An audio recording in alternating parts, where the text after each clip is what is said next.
bien, bonjour à tous et bienvenue pour un nouvel épisode de ce podcast, désormais devenu le podcast le plus cool du monde. Pas du tout, mais c'est pas grave, c'est pas important. Ce qui compte, c'est la compagnie, et la compagnie, c'est bien de ça dont il s'agit aujourd'hui, parce que je suis accompagné d'un très très bon ami à moi, quelqu'un que je n'ai pas eu l'occasion de revoir à mon regret il y a un petit moment, mais dont j'avais envie de parler, discuter, échanger sur bien des sujets, bien de choses. Et donc voilà, et j'avais envie de t'avoir devant moi et qu'on puisse discuter autour d'un petit café pour voir où est-ce qu'on en est, où est-ce que sont nos vies, quels sont les messages qu'on peut transmettre ou qu'est-ce qu'on peut partager au fait avec les jeunes adultes, les gens de notre âge. C'est quoi, selon toi, les plus grands problèmes qui existent aujourd'hui, voilà. Mais avant tout ça, je vais te laisser te présenter un petit peu et le tapis rouge est à toi, hein, finalement. Donc, bonjour, moi c'est Michael, donc voilà, plus communément appelé Mika par mes amis, hein. Comme tu l'as si bien dit, tu en fais partie, André. Et tout d'abord, je tiens à te remercier pour l'invitation. Ça me fait très plaisir Avec d'être là plaisir, aujourd'hui, puis de discuter avec toi, parce que comme tu l'as dit, malheureusement, ça fait un petit temps qu'on n'a pas pu discuter en profondeur. Hein, on se voit en coup de vent, mais c'est vrai qu'on n'a pas eu l'occasion de discuter depuis un petit temps. Aujourd'hui, c'est le jour parfait, il y a du soleil, tout le monde est heureux, donc Nickel. partons sur ça. Si ce n'est pas très indiscret, évidemment, est-ce que tu saurais partager très brièvement ton parcours académique, universitaire, vite fait c'est quoi ta perspective générale à l'heure actuelle, d'où tu viens, voilà, 2-3 petits mots. Donc voilà, moi je suis de base originaire d'une ville qui s'appelle Tubize, où j'ai fait toutes mes études secondaires là-bas, hein. Donc j'ai été dans une école qui était de la ville, une école de quartier plutôt tranquille. Mhm. Et ensuite j'ai décidé de continuer mon cursus, et je suis donc venu m'installer à Louvain-la-Neuve, où je t'ai rencontré, où j'ai rencontré la plupart de mes amis actuels, hein, on va se le dire. Et du coup, j'ai étudié la communication ici à l'université de Louvain-la-Neuve, où j'ai eu terminé mon bac. J'ai eu fini mon bac, mais j'ai pas voulu continuer le master. Un choix de ma part, je le regretterai peut-être, peut-être pas, mais j'ai décidé d'arrêter l'université parce que ça me correspondait plus comme avant. Ok. Et du coup, j'ai préféré me lancer dans la vie active, ou avant en tout cas la vie active, profiter, comme j'aime dire, de ma vie, de la vraie vie. Et voilà, aujourd'hui, je suis en face de toi. Ok. Bah écoute, ouais, c'est d'ailleurs un parcours honorable que j'ai eu l'occasion d'accompagner quand on s'est connus. Et je pense que c'était en bac 2 à l'époque, ou en transition vers la bac 2, je sais plus. Mais en tout cas, il y avait déjà une transition qui avait été faite. Mais je me demandais, qu'est-ce que t'ont apporté les études que t'as faites, au fait? Universitaire? Ouais. Qu'est-ce qu'elles t'ont apporté? Énormément de choses. Ouais. C'est-à-dire que déjà, il y a une autodiscipline à adopter directement. Quand je suis venu ici, je ne l'avais pas. Je le dis honnêtement, je n'avais pas d'autodiscipline. Je me gérais très mal. Et quand je suis venu à Louvain-la-Neuve, j'ai dû vivre seul. Déjà, c'était la première fois que je vivais seul dans un petit code. Je me souviens, ma première année de commu en bac 1, un tout petit code. Bon, aujourd'hui, c'est des vieux souvenirs, hein, ça commence à remonter tout doucement. Mais c'est des bons souvenirs au final, c'est des bons souvenirs. Et puis ça m'a apporté aussi au niveau académique énormément de choses. Savoir faire des recherches, savoir voir si une information est vraie ou fausse. Déjà, je pense que énormément de gens ne vérifient pas leurs sources. Et l'université, ça m'a appris énormément à ce sujet-là, à ce niveau-là. Ensuite, plein d'autres choses. Niveau culture générale, je pense que tu es d'accord avec moi, ça nous a appris quand même pas mal de choses aussi à ce niveau-là. Et puis la vie en général, je veux dire, on évolue, c'est une période de notre vie où on est dans la tranche, 18, 25 ans, je pense. Généralement, les étudiants sont entre 18 et 30 ans, on va dire, maximum, environ, Oui. hein, même s'il n'y a pas d'âge, voilà. Mais je veux dire, la moyenne, c'est environ cet âge-là, cette tranche-là. Donc c'est aussi une période de la vie où on commence à s'affirmer vraiment, pas en tant que jeune homme, mais en tant qu'homme. Ouais. En tant que grande personne. Et je pense que ça implique des responsabilités, et on apprend vraiment à se connaître à cette période-là. Moi, j'ai appris à me connaître à cette période-là, hein. L'université m'a appris énormément à ce niveau-là, donc je regrette pas du tout. Forger l'identité. Forger l'identité, et puis aussi se poser des questions, se poser énormément de questions, parce que comme je l'ai dit, on nous apprend à réfléchir d'une autre manière. Ok. On nous apprend à réfléchir, ok, il faut quand même connaître, c'est du par cœur. L'université, pour moi, c'est une partie de par cœur, mais on nous apprend aussi à réfléchir par nous-mêmes, à penser plus loin.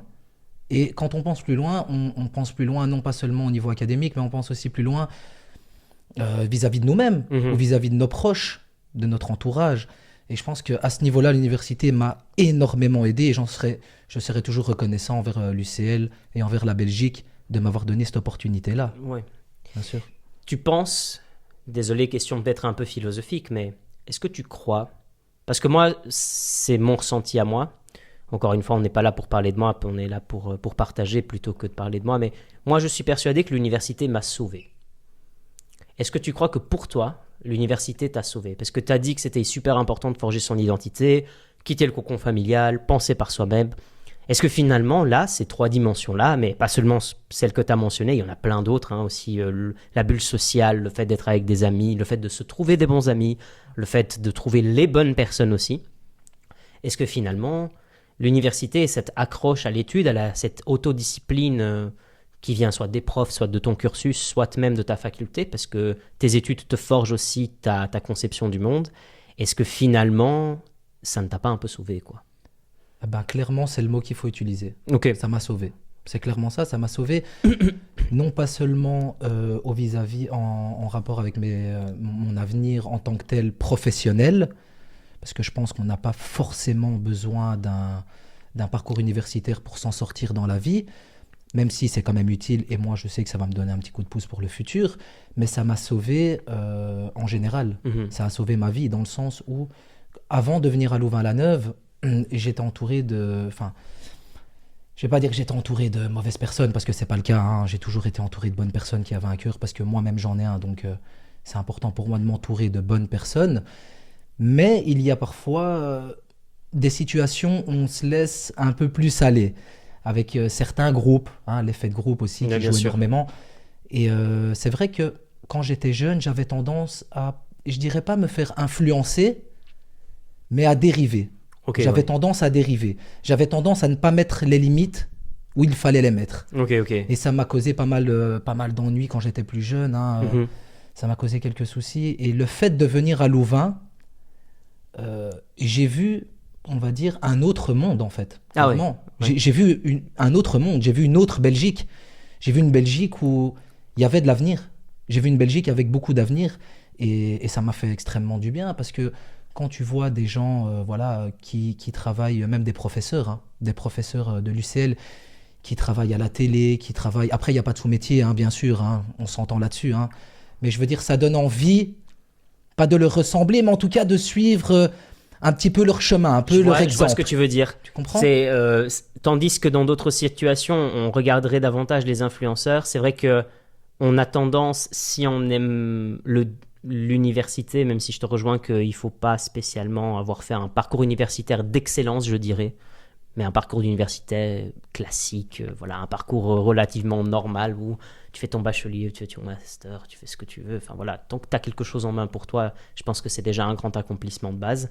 Mais c'est vrai que l'effet d'influence et l'effet de rapport à l'identité est très intéressant dans le sens où tu t'identifies davantage à ce que les profs font parce que c'est aussi des hommes et des femmes de terrain. Je trouve ça sympa. Et même ça donne envie, comme tu dis très bien, pas de leur ressembler, mais à la limite de prendre exemple sur eux. Tu vois, en mode, Et après, je veux dire, chacun fera son parcours de vie. Ouais, c'est ça. Mais suivre les premiers pas, ne fût-ce que les premiers pas de certains professeurs ou politiciens, je ne sais pas, hein, je suis comme ça, c'est quand même utile. C'est quand même utile parce que ça nous donne un petit coup de boost, ça nous donne un exemple à suivre, ça nous donne un petit avantage. Un petit avantage. Même s'il est minime, ça reste quand même un avantage de voir ça. Si on vit dans un monde ou dans une ville ou dans une société, peu importe, où on est entouré de personnes, c'est compliqué de mettre des mots aussi sur... Sans être parfois un peu trop vexant, bien sûr. Sans vouloir l'être. Mais si on est entouré de personnes, je vais dire, négatives, qui nous tirent vers le bas, hein, même inconsciemment, mais qui nous tirent vers le bas, inconsciemment, qu'on le veuille ou non, on finira par tomber, je suis désolé. On finira par tomber. On ne cesse de le répéter assez souvent, l'idée que l'on est vraiment la moyenne des 5 personnes qui nous entourent. Et parfois, il en suffit d'un, ou de soi-même, pour tomber dans cette moyenne et la faire flancher, quoi. Non, je suis totalement d'accord. Mais ouais, moi je te rejoins sur le côté sauvé.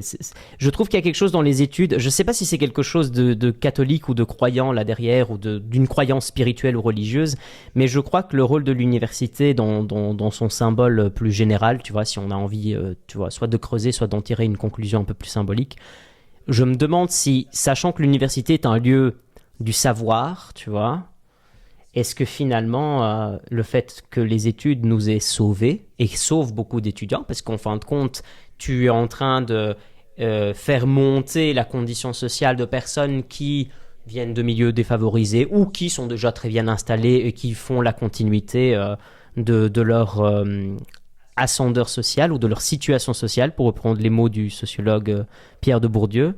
Mais est-ce que finalement, tu vois, l'université est ce lieu vraiment salvateur, quoi, pour nous? Nos études nous sauvent, donc l'université, c'est le lieu sacré quelque part. Ah, c'est une chouette... Ouais, c'est bien imagé, c'est bien imagé. Ouais.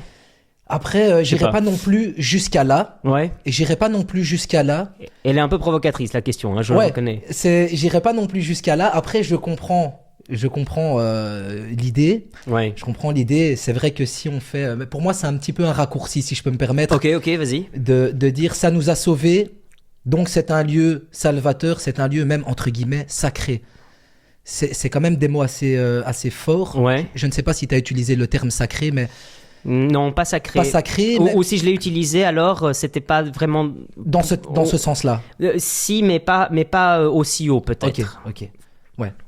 Parce que étant moi-même, voilà, je suis de confession chrétienne, hein, je le dis. Donc, pour moi, c'est des mots qui sont quand même lourds de sens.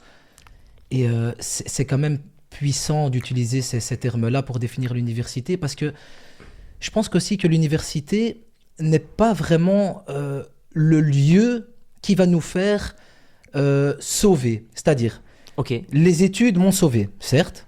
Donc, d'une part, l'université m'a sauvé. On est d'accord là-dessus. Mais la chose la plus importante, et ce qui m'a vraiment fait changer au final, je pense que c'est moi-même. Ok. Premièrement, c'est moi-même. Okay. Parce que si je ne m'étais jamais dit je vais laisser une chance à l'université, et je vais simplement me laisser une chance à moi-même, en fait. Si je m'étais jamais dit ça, l'université ne serait pas venue dans mon lit pour me sauver. Là où, par exemple, dans ma croyance, un Dieu, mon Dieu, par exemple, peut venir pour te sauver. Oui, oui. Tu comprends un petit peu ? Ça, je vois ce que tu veux dire. L'idée que j'avais derrière, au fait, c'était de dire que c'était plus dans le côté de la valeur de l'université. C'est-à-dire qu'au fait, comme le lieu a une fonction, et que la fonction, c'est pas juste de libérer les gens de leurs conditions sociales, l'université fait bien plus que ça. Est-ce que finalement, il n'y a pas quelque chose qui revêt, comme tu l'as si bien dit, aussi de valeur chrétienne, valeur universelle, parce qu'avant tout, le mot chrétien veut dire à valeur universelle, donc dans sa racine étymologique. Donc finalement, est-ce que il ne faut pas oublier non plus que les universités se sont construites dans leur origine avec un fondement religieux très puissant quand même. Ouais, donc voilà. Et ce qui est cool aussi, c'est que l'université, dans ses fondements, elle bénéficie d'un principe d'autonomie totale, c'est-à-dire qu'elle choisit elle-même son programme, ses facultés, etc., etc. Et le simple fait d'avoir des personnages historiques hyper importants dans nos facultés, c'est la preuve de cette autonomie. Enfin, je trouve ça balèze, quoi. Ouais, ça l'est. Ouais. Moi, j'ai bien aimé. Je trouve aussi. Pour clore cette partie-là, si tu me permets bien, est-ce que, en conséquence du fait d'être sauvé par les études, non pas que ce soit que ça, bien évidemment, est-ce que finalement, t'es content de ton parcours, de ce que t'as fait moi, je suis très content. Ouais. Honnêtement, je suis très content. Parce que je me répète, mais je me voyais pas faire des études, clairement. J'avais l'impression que j'étais pas destiné à ça. C'est triste, hein, mais j'avais l'impression que j'étais pas destiné à ça.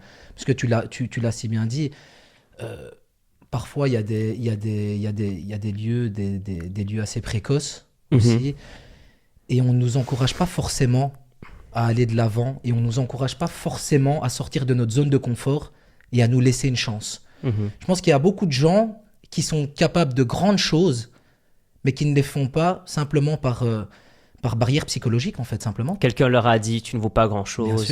Bien sûr. Ouais. Et N'essaye pas de sortir de prophétie ça. autoréalisatrice, Voilà. simplement. T'es nul en maths, tu le deviendras. Voilà, enfin, je veux dire, Et tu te le répètes comme une prière. Tu te vois, le répètes. C'est ça le tu problème. te le répètes dans la tête, et c'est en boucle, et c'est en boucle, et ça ne s'arrête jamais. Ouais. Et je pense que, bon, je suis personne pour conseiller, mais si je peux donner un conseil à des gens qui peut-être nous écouteront. Le conseil, c'est à la fin. Mais, Le mais conseil, tu peux y c'est aller. vrai que le conseil, c'est à la fin. Le conseil, c'est à la fin. Tu peux y aller. On va dire un petit conseil. Un petit. Un tout petit. Honnêtement, tentez l'expérience, tentez l'aventure, sortez de votre zone de confort. Non pas que pour les études, en vérité. Même pas que pour les études, mais on parlera d'autres sujets, bien entendu, prochainement ici. Mais honnêtement, essayez, parce que c'est pas ce que vous croyez. J'ai envie de dire aux gens que c'est pas ce qu'ils croient. Moi, l'université m'a surpris. J'ai été surpris des études post-humanitaires. J'ai vraiment été surpris de me dire que, en fait, on a tous notre place ici. On a tous notre place, qu'on soit, peu importe le milieu duquel on est issu, on a notre place et on est accepté, que ce soit de par les professeurs ou les autres étudiants. Et je trouve que cette entraide, elle est magnifique. Dans université, il y a universel. Il faut pas. Universelle, voilà. Voilà, bien il sûr, faut bien pas sûr. se le cacher. C'est tout le monde est le bienvenu. Tout le monde doit y avoir accès. Enfin voilà, Bien on sûr. le dira jamais assez. Ouais. Et il y a aussi cette mode. J'aimerais juste faire un disclaimer aussi parce qu'on a l'impression qu'on est en train de idéaliser l'université ou à l'inverse, comme je l'ai fait dans d'autres épisodes, on a l'impression de lui taper dessus. Alors, entendons-nous bien. J'ai 4 diplômes, donc voilà, j'ai pas. Je suis un produit pur de l'université et des études et j'adore le fait d'avoir fait autant de choses. Il y en a qui le font encore plus, il y en a qui font des thèses de doctorat, c'est des monstres, c'est des machines de guerre et tant mieux. Mais le but ici, c'est pas spécialement de savoir qui a la plus grosse, c'est juste le fait de savoir est-ce que, en dépit d'avoir fait tout ce que tu as fait, est-ce que tu es heureux de l'avoir fait pour toi ? Pas de l'avoir fait pour les autres. Parce qu'il y a toujours ce gros problème qui reste, c'est voilà, j'ai fait des grandes études. Il y a cette tradition aussi un peu issue plus, je ne sais pas si c'est du milieu francophone général ou si c'est une question culturelle ou autre, mais j'ai fait des grandes études parce que mes parents ont fait des grandes études, parce qu'ils ont été dans des grandes écoles ou des grandes universités, et donc moi, pour continuer soit la tradition familiale, soit la tradition tout court, je vais moi aussi faire des grandes études, mais j'en ai pas spécialement besoin, mais je vais quand même en faire. Et donc, il y a quand même quelque chose de malaisant qui s'installe dans lequel tu as des gens qui sont pas du tout prêts, aptes à aller à l'UNIF et qui sont des machines de guerre après l'UNIF parce qu'ils ont surkiffé ça, ils trouvent leur kiff, ils trouvent leur vie et c'est tant mieux et ils vivent très heureux et magnifique. Et puis tu as les gens qui, d'un premier abord, ont tout pour aller à l'UNIF, et puis ils font une année à l'UNIF, ils sont complètement dégoûtés de leur vie, ou alors ils font un burn-out, ou alors ils tombent en dépression, parce que c'est juste pas leur truc, quoi. Et c'est incroyable la facilité avec laquelle certaines personnes, et encore une fois, c'est un biais cognitif ou un biais de confirmation, qu'importe, mais il y a toujours une préconception très simple que les gens se font de dire lui, il fera des grandes études. Lui, il va faire... lui, il va pas aller loin dans sa vie. Lui, il aura beau essayer de faire des études en maths et tout, il est nul en maths. Ou il a jamais aimé les maths à l'école, donc il les fera pas à l'université. Spoiler, les maths à l'université n'ont rien à voir avec les maths qu'on apprend au secondaire. J'ai eu un cours de logique du premier degré à l'université, je peux vous garantir que c'est pas du tout la même chose. Et j'étais nul en maths. Je le dis ouvertement, j'étais très nul en maths et j'ai réussi un cours de logique symbolique qui utilise les théorèmes de Cantor, entre autres. Enfin, voilà, et j'ai compris, quoi. Donc, ça sent le traumatisme, hein, André. Je suis traumatisé. Je suis traumatisé. Je suis un petit bébé traumatisé. Rendez-moi mes maths. Rendez-moi mes maths. Non, mais donc voilà, c'est vrai. je voulais aussi faire ce petit disclaimer parce que, en fait, ni trop, ni pas assez. C'est-à-dire que vraiment, faites ce que vous avez envie de faire et juste... foutez-vous de ce que certaines personnes vous disent de manière très rapide sans peut-être vous connaître, quoi. Totalement d'accord. Honnêtement, faites ce qui vous rend heureux, quoi. Faites ce qui vous rend heureux. Et puis en grandissant, je pense qu'on se rend compte que la chose la plus importante, c'est le bonheur au final. Ouais, c'est ça. Et en parlant de ça, justement, c'est hyper intéressant que tu passes là-dessus parce que comment tu vois la température de notre jeunesse, de notre génération Moi, je viens d'avoir 29 ans. Toi, t'as quel âge? 27, moi. 27. Ouais. Ouais, le bonheur, il est là, il est pas là, il est perdu, il est caché. Il se cache où? Il est où? Il est où le bonheur? Le bonheur, il est où le bonheur? Non, le bonheur, pour moi, personnellement, je pense que le bonheur, il a toujours été là. Ok, Il est là ok, et il restera là. ok. Le bonheur est toujours Faut là. terminer l'épisode. Allez, merci à tous. Non, mais le bonheur, il est partout. Je veux dire, le bonheur, il a toujours été là. Le bonheur, c'est pas quelque chose de tangible. C'est pas une maison, c'est pas un appartement, c'est pas une voiture. Le bonheur, il est en chacun de nous. Et je dis ça, c'est quand même paradoxal parce que tu me connais aussi d'avant et j'étais beaucoup plus négatif. En tout cas, on a peut-être jamais non plus discuté de tout ça. Je le cachais quand même un minimum. Hein. Je voulais pas foutre le blues à tout le monde. Mais j'étais quand même très, très, très négatif. Franchement, certaines fois, c'était limite. Ouais. Et aujourd'hui, j'ai changé vraiment ma perspective vis-à-vis du bonheur et de l'épanouissement personnel. Ok. Et le bonheur, il est toujours là. Il suffit juste de le chercher, de le trouver. Il est en chacun de nous. Je veux dire, tu vois, moi, par exemple, aujourd'hui, je suis très heureux d'être là avec toi. Il y a du soleil en plus de Sentiment ça. partagé. Donc, tu vois, le bonheur, c'est ça aussi. C'est pas non plus... Les gens, parfois, idéalisent le bonheur en se disant il faut que j'ai ça ou ça pour être heureux. Mais le bonheur ne s'achète pas. Pour moi, le bonheur se construit. Donc, et il se construit à partir de quoi? À partir de rien, simplement. Il n'y a pas une ressource pour construire le bonheur. Le bonheur, on est né avec. Ouais. Après, on choisit d'être positif, d'être négatif. C'est propre à chacun de nous. Et je pense qu'il faut même des gens négatifs. Hein. Moi, j'ai été longtemps négatif. Encore aujourd'hui, parfois, il m'arrive de flancher. Mais il faut aussi des gens négatifs. Ouais. S'il n'y a pas de négativité, il n'y a pas de bonheur non plus. Je veux dire, l'un ne va pas sans l'autre. Mais je pense que le bonheur, non, il se trouve partout. Il suffit juste de le construire et de comprendre déjà ce que c'est que le bonheur avant de vouloir le toucher. Qu'est-ce que les gens ne comprennent pas sur le bonheur? Moi, je pense que les gens matérialisent beaucoup trop le bonheur. Ouais. Je pense que le bonheur est beaucoup matérialisé. Et je pense aussi que le bonheur est trop souvent mis dans le corps d'une autre personne. Je m'explique. Par exemple, j'ai des connaissances qui sont en couple, même mariés ou pas, peu importe. Et leur bonheur, ils ont placé tout leur bonheur dans la personne avec qui ils partagent leur vie. C'est beau, je dis pas le contraire, c'est magnifique même. Mais est-ce que c'est vraiment la chose à faire? Et surtout, est-ce que c'est vraiment prudent? Et est-ce que c'est sain? Et c'est pas sain pour moi. Pour moi, ça ne l'est pas. Pour moi, ça ne l'est pas. On peut pas baser son bonheur sur une personne.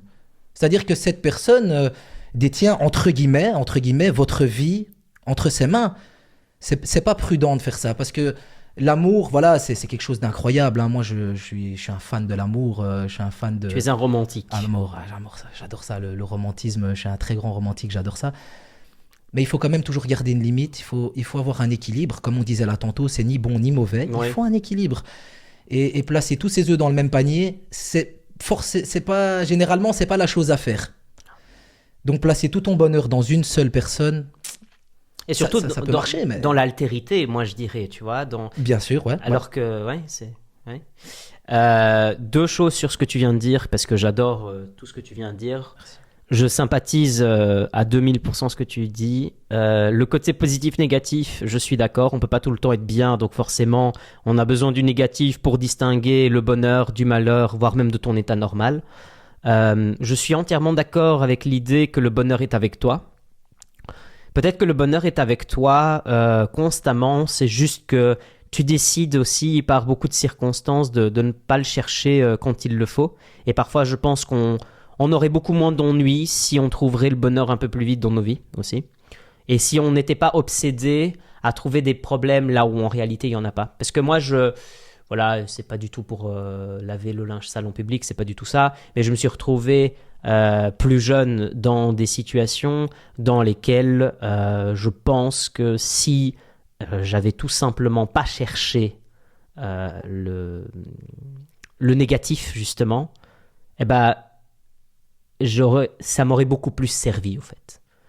Je pense qu'il y avait quelque chose de l'ordre de l'arrogance de la jeunesse qui faisait que j'avais envie d'aller titiller le négatif, et le négatif m'a donné un bon coup de poing dans la tronche, quoi, tu vois. Et c'est pas et je dis pas ça sous le sens métaphorique ou symbolique du terme, c'est vraiment la circonstance de la vie en question m'a vraiment remis en perspective sur pas mal de choses. Et donc, c'est en ce sens-là aussi que j'ai commencé à changer ma vision sur ce qu'était le bonheur. Et je te rejoins quand tu dis qu'on l'a en nous. Et que je rajouterai une dernière chose, c'est que je pense que c'est une mission de tous les jours, quoi. Bien sûr, ouais. Genre, tu vois, tu te réveilles le matin et tu fais ton petit café, tu fais ta petite routine matinale, appelle ça comme tu veux, voilà. Mais comment dire, tu fais ça et tu te dis dans ta tête, qu'est-ce que je veux faire aujourd'hui? Qu'est-ce qui aujourd'hui pourra me rendre heureux? Et si pas heureux, du moins accompli. Et c'est déjà très bien. C'est déjà très bien. Parce que si tu vas te coucher avec un sentiment d'accomplissement, beaucoup parlent de gratitude, mais voilà, enfin, ces mots sont un peu interchangeables, mais je préfère le mot accomplissement. Bah, t'es déjà bien, en fait. Ouais. T'es déjà bien. Et je pense qu'il y a quelque chose à travailler là-dessus aussi. Clairement. Je sais pas, qu'est-ce que toi t'en penses? Je suis d'accord avec ce que tu dis.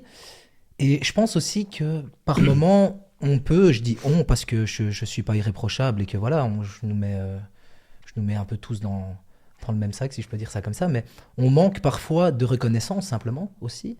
Je pense qu'on devrait être plus reconnaissant de ce qu'on a. Et comme tu dis, tu as parlé de la petite routine matinale, café, tranquillement à l'appartement.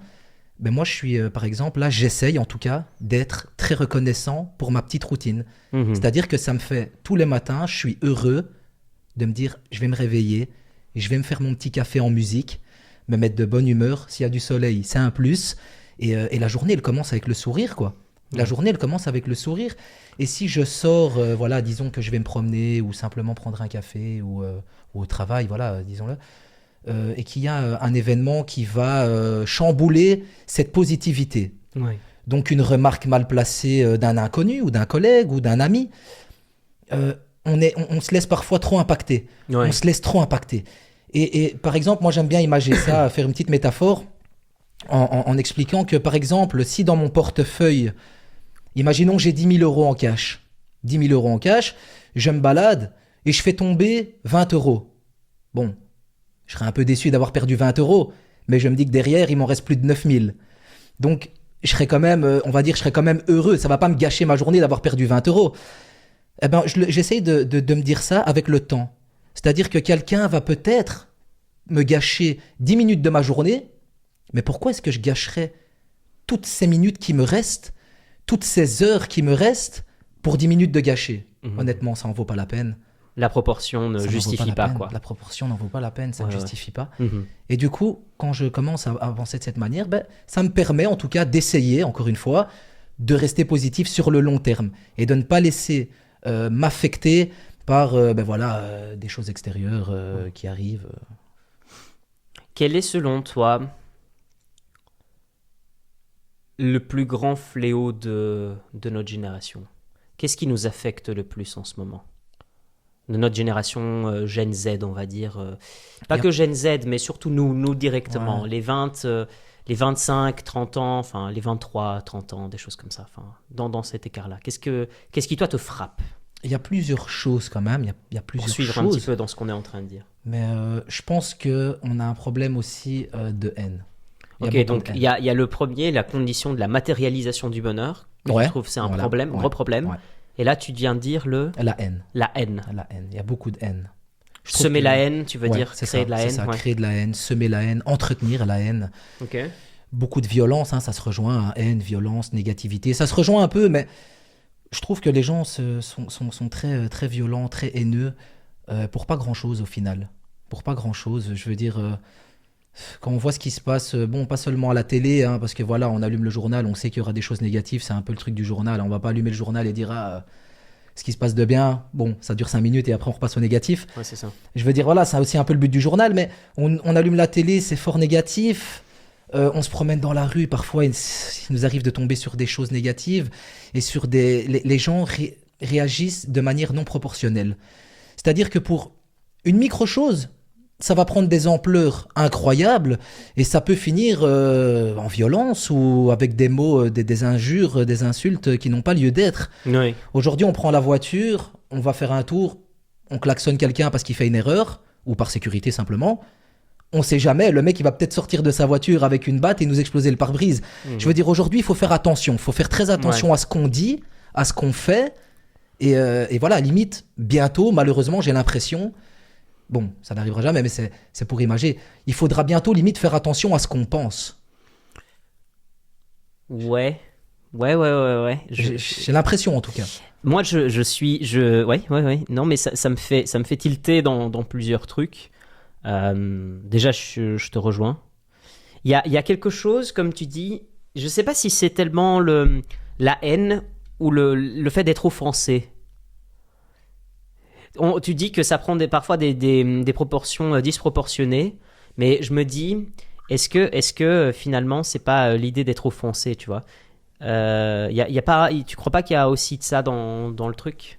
Une offense facile. Je veux dire, tu peux plus rien dire sans qu'il y ait une offense. Tu viens de le dire toi-même. Par exemple, on est en voiture, on va faire un tour, on est tranquille, et si ça se trouve, en klaxonnant alors qu'on est légitime à klaxonner, parce que le klaxon, il a été installé dans ta voiture pour que tu puisses l'utiliser. Donc si à un moment donné, tu sens et tu estimes, en toute personne capable de volonté, tout ça, que tu dois klaxonner parce que la personne en face de toi a fait le con, à un moment, t'es légitime dans ton klaxonnage, quoi.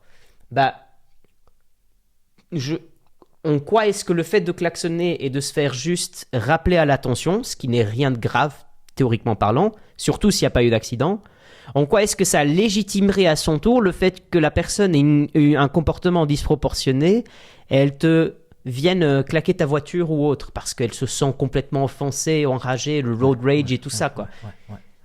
C'est vrai qu'il y a une question aussi d'offense facile. Hein. Ouais. Les gens aujourd'hui sont très facilement offensés. Quoi. Un peu fait en coton comme ça, tu vois. Ouais, c'est ça. Rien leur dire. C'est ça. Mais le problème, c'est que rien ne leur va.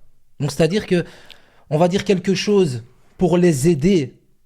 Parce que même c'est cette histoire de klaxon, on va rester là-dessus, on va rester sur ce klaxon.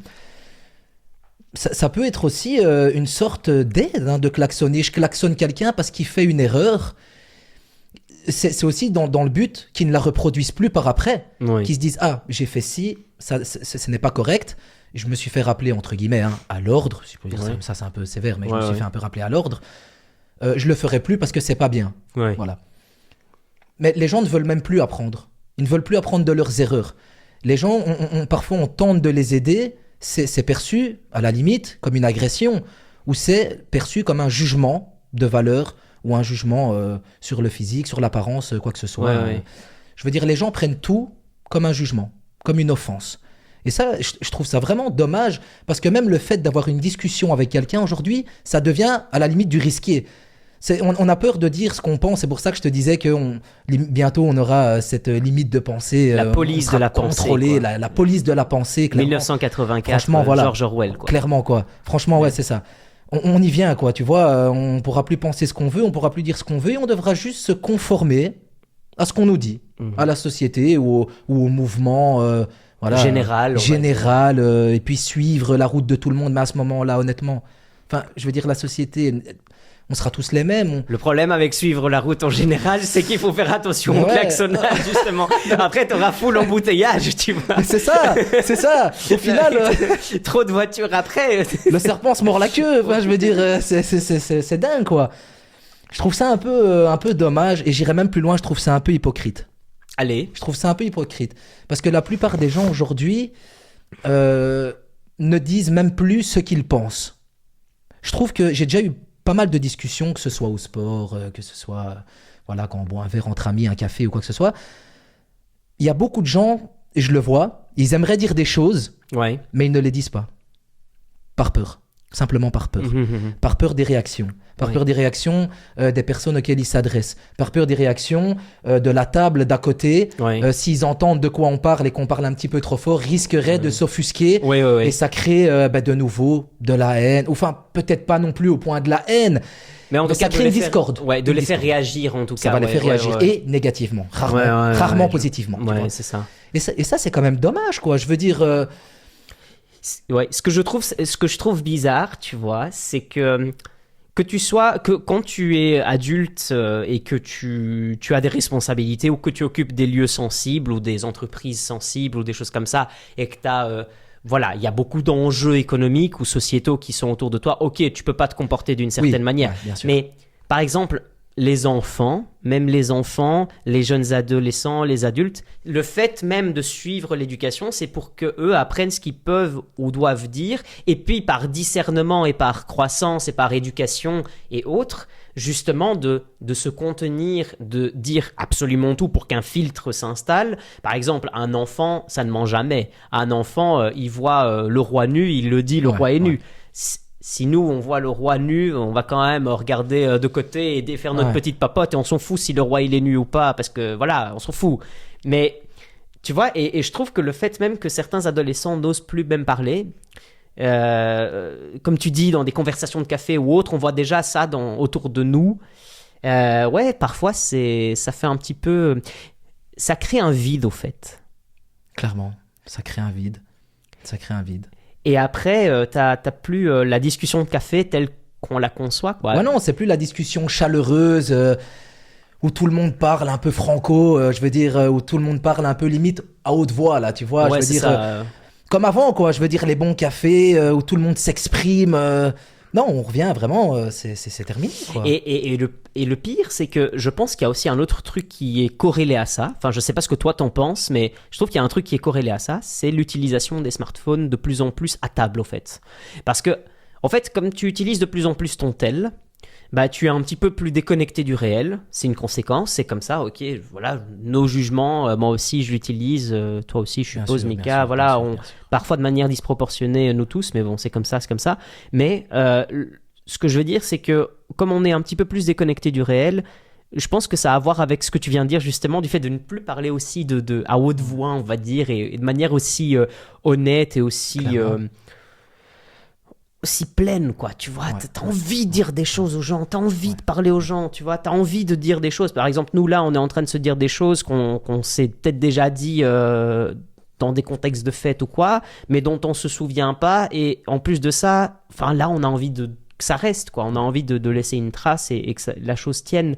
Et je me demande si justement, il n'y a pas aussi l'utilisation du smartphone qui a un peu atténué cette discussion un petit peu plus authentique, on va dire, tu vois, qui parfois est un peu oublié. C'est d'ailleurs pour ça que les podcasts, ils reviennent en force et sont très à la mode, entre guillemets. C'est parce que les gens veulent écouter des gens réels, quoi. Tu veux plus parler à un algorithme, quoi. Ça. Et d'ailleurs, c'est hyper intéressant ce que tu dis, parce que ça rejoint aussi, de ce que je pense, hein, ça rejoint aussi quand je te parlais d'hypocrisie, là, tantôt. Ok, go. Pour moi, ça rejoint totalement ce point-là, parce que quand tu me dis que les gens ne parlent plus dû au smartphone et à l'utilisation des réseaux sociaux ou que sais-je, c'est un peu paradoxal. Parce que les gens, moi par exemple, malheureusement, je passe un peu de temps sur les réseaux.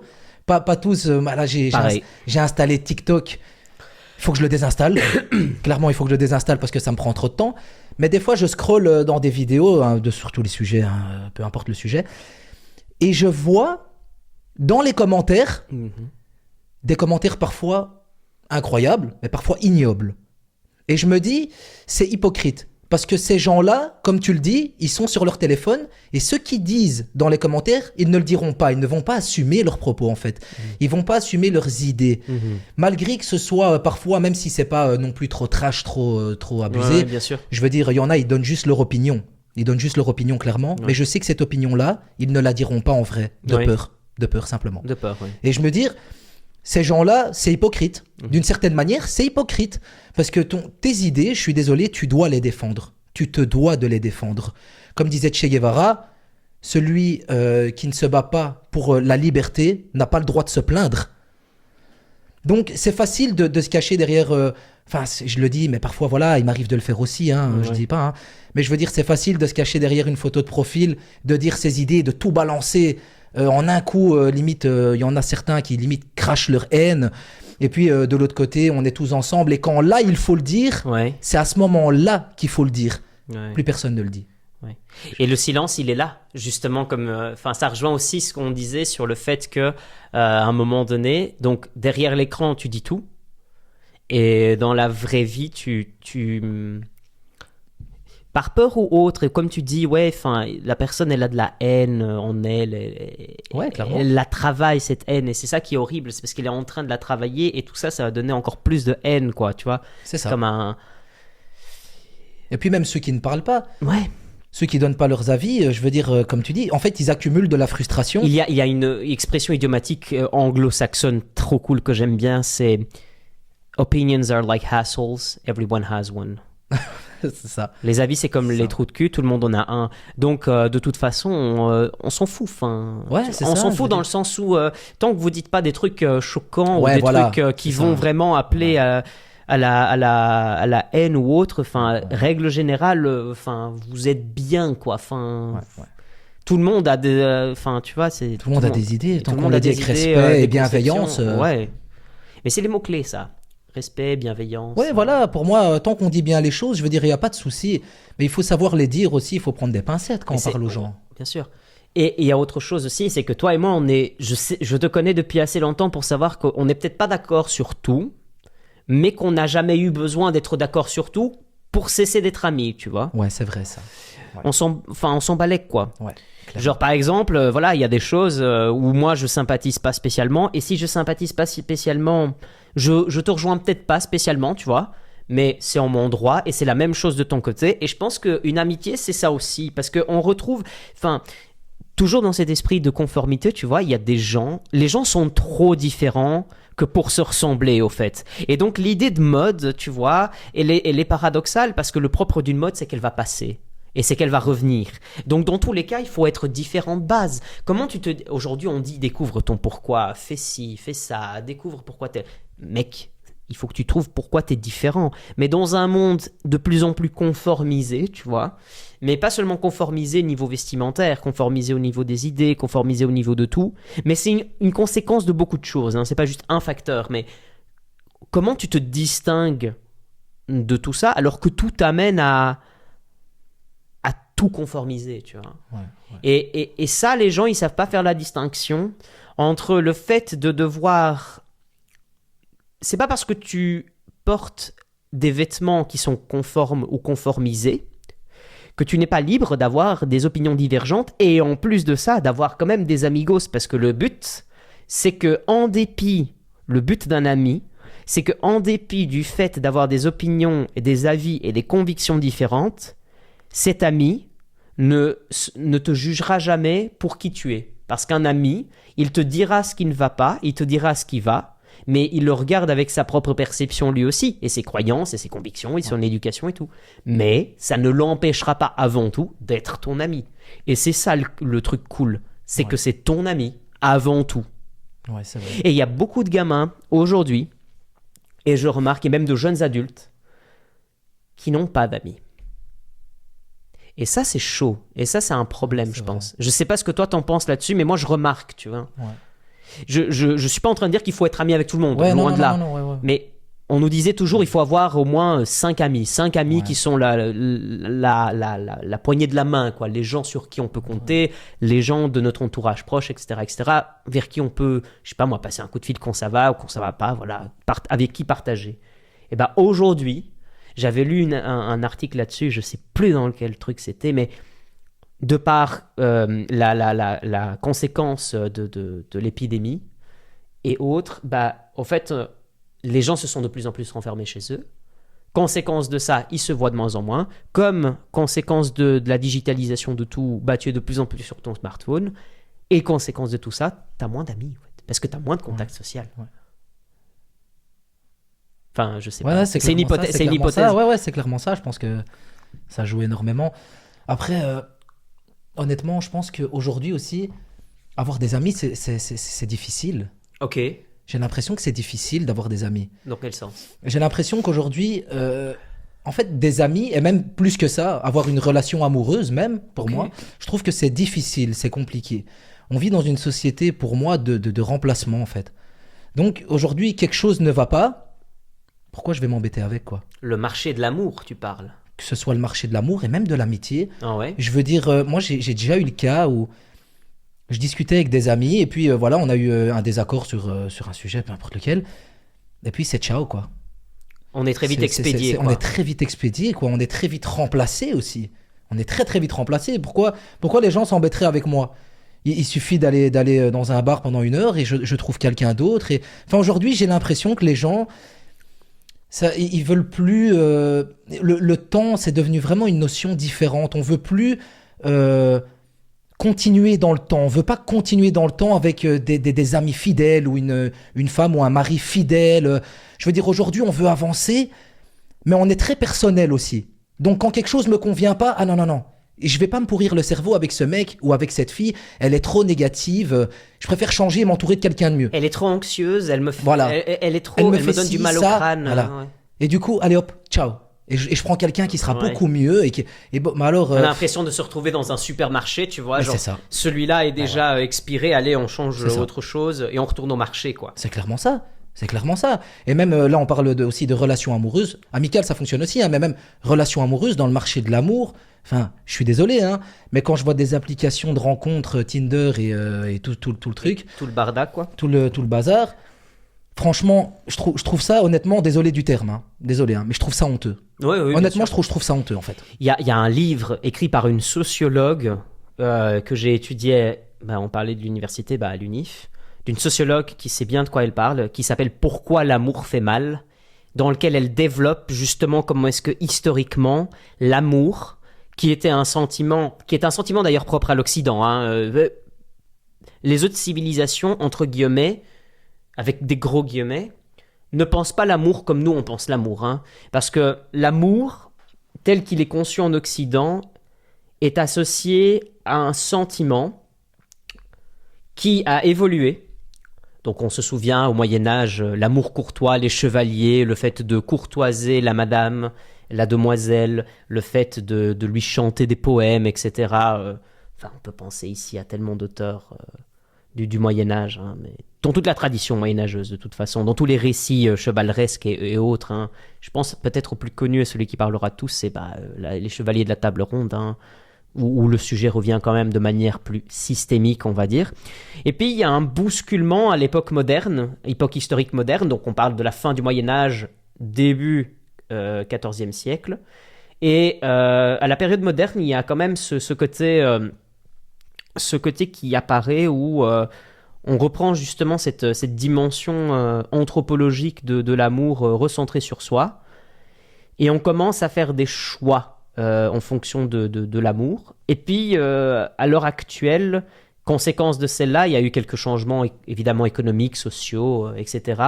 Mais qui ont fait qu'on se retrouve aujourd'hui dans une logique dans laquelle le marché, conséquences économiques, sociales, historiques, de tout, le marché met sa main sur tout, y compris sur l'amour.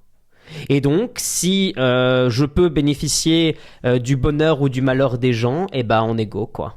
Le bonheur des gens, regarde les mariages. À la base, c'est ça. Le malheur des gens, les divorces. Voilà. Et puis, à l'heure actuelle, tu as les applications de rencontres. Voilà. Et c'est un marché qui tourne. Pourquoi ? Pourquoi est-ce que le marché tourne ? Parce qu'il y a une demande. L'offre se formulera toute seule, mais la demande dirigera le marché.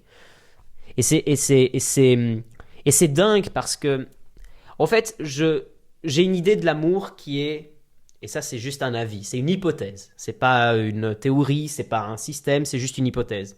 Moi je pense que l'amour, c'est pas quelque chose que l'on peut définir ou rationaliser comme une définition de dictionnaire classique, dans le sens où c'est tellement complexe, c'est tellement subjectif, c'est tellement propre à chacun, qu'on ne peut pas dire l'amour c'est ça. Et l'amour, c'est invisible. C'est-à-dire que les gens pensent que l'amour, c'est quelque chose de visible. Ils essaient de rendre quelque chose d'invisible visible. Et c'est stupide parce qu'en fait, c'est tellement invisible qu'il n'est pas là, au fait. Et en même temps, l'amour, c'est aussi un ensemble de choix. C'est-à-dire, je choisis la personne que j'aime. Et c'est vrai, on choisit la personne avec qui on aime parce qu'on veut que la personne nous respecte, on veut être bien avec cette personne, on veut se sentir accompli avec cette personne, on veut que cette personne nous tire vers le haut, on veut lui faire du bien, ne pas lui faire du mal, etc., etc. Et avec la notion de choix que je trouvais juste, on sent quand même que le choix a été un peu trop loin dans la notion d'amour, dans le sens où si je suis libre de choisir avec qui je suis, eh bien, dès qu'il y a un minime problème, ou une minime dispute, ou un minime conflit, allez-y dans le rayon de supermarché. Et on parle d'objectivation des hommes et des femmes et tout, mais l'objectivation, elle est là. Elle est dans le fait qu'à la première dispute, t'as plus envie d'être avec la personne. Allez, on expédie le colis, tu vois. Gros bisous, au revoir. Ouais. Enfin, je sais pas, désolé, j'ai un peu déployé, non, mais c'est intéressant. Et puis voilà, comment construire quelque chose de solide? Comment construire, comme on dit, l'amour éternel? Comment le construire dans cette société? Ça, c'est une question quand même à soulever, quoi. Je veux dire, c'est compliqué. Moi, quand je vois, franchement, aucun jugement, mais quand je vois la plupart des couples que je connais ou que j'ai connus, généralement, ça se finit mal, quoi. Je veux dire, c'est rare de trouver aujourd'hui vraiment un amour solennel, un amour éternel qui tient vraiment dans la durée. Parce que, comme tu dis, première dispute, premier accro, ou alors simplement le fait de vivre avec quelqu'un pour la première fois. Ah, il agit comme ça, j'étais pas au courant qu'il a... Ah, mais c'est un humain, je veux dire, c'est normal qu'il ait ses petits trucs négatifs comme positifs, mais je veux dire, il a ses petites traditions, ses petites routines. Je veux dire, ça peut ne pas te plaire. Mais ne pars pas.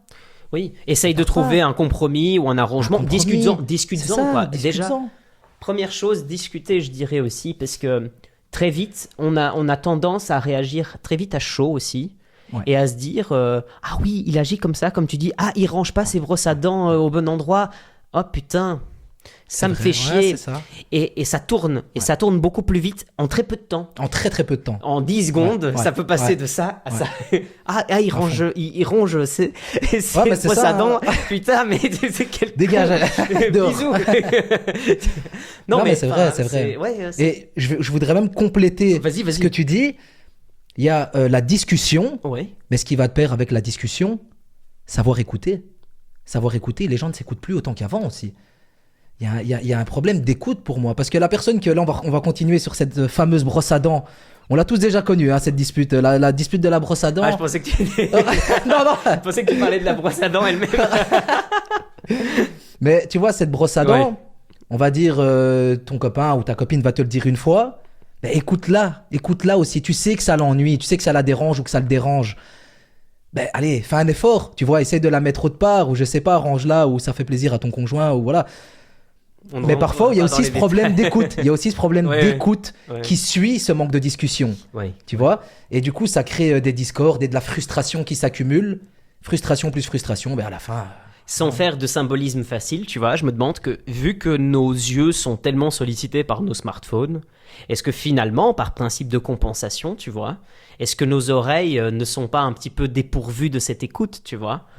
Ça, on est tellement exposé à tout, trop d'informations, trop de scroll, trop de tout, et à la fin, le focus, le laser focus, le focus sur quelque chose de considérable, d'important et de costaud, est-ce que finalement... on n'a pas perdu aussi cette qualité d'écouter. Tout le monde aujourd'hui dit oui, il faut faire de l'écoute active et tout. Non, il faut juste écouter. Active ou passivement, qu'importe, écouter. De toute façon, dans l'écoute, il y a les deux à la base. Donc bon, c'est ça. Écoute active et passive, c'est peut-être pour les enfants, pour qu'ils comprennent mieux, mais c'est tout, quoi. Enfin, à part ça, voilà. Et je me demande s'il n'y a pas ça, tu vois.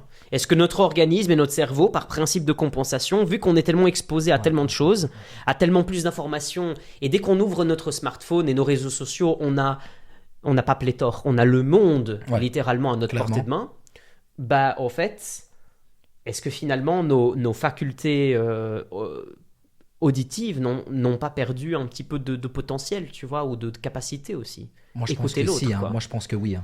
Je pense franchement que il y a une corrélation, c'est sûr et certain.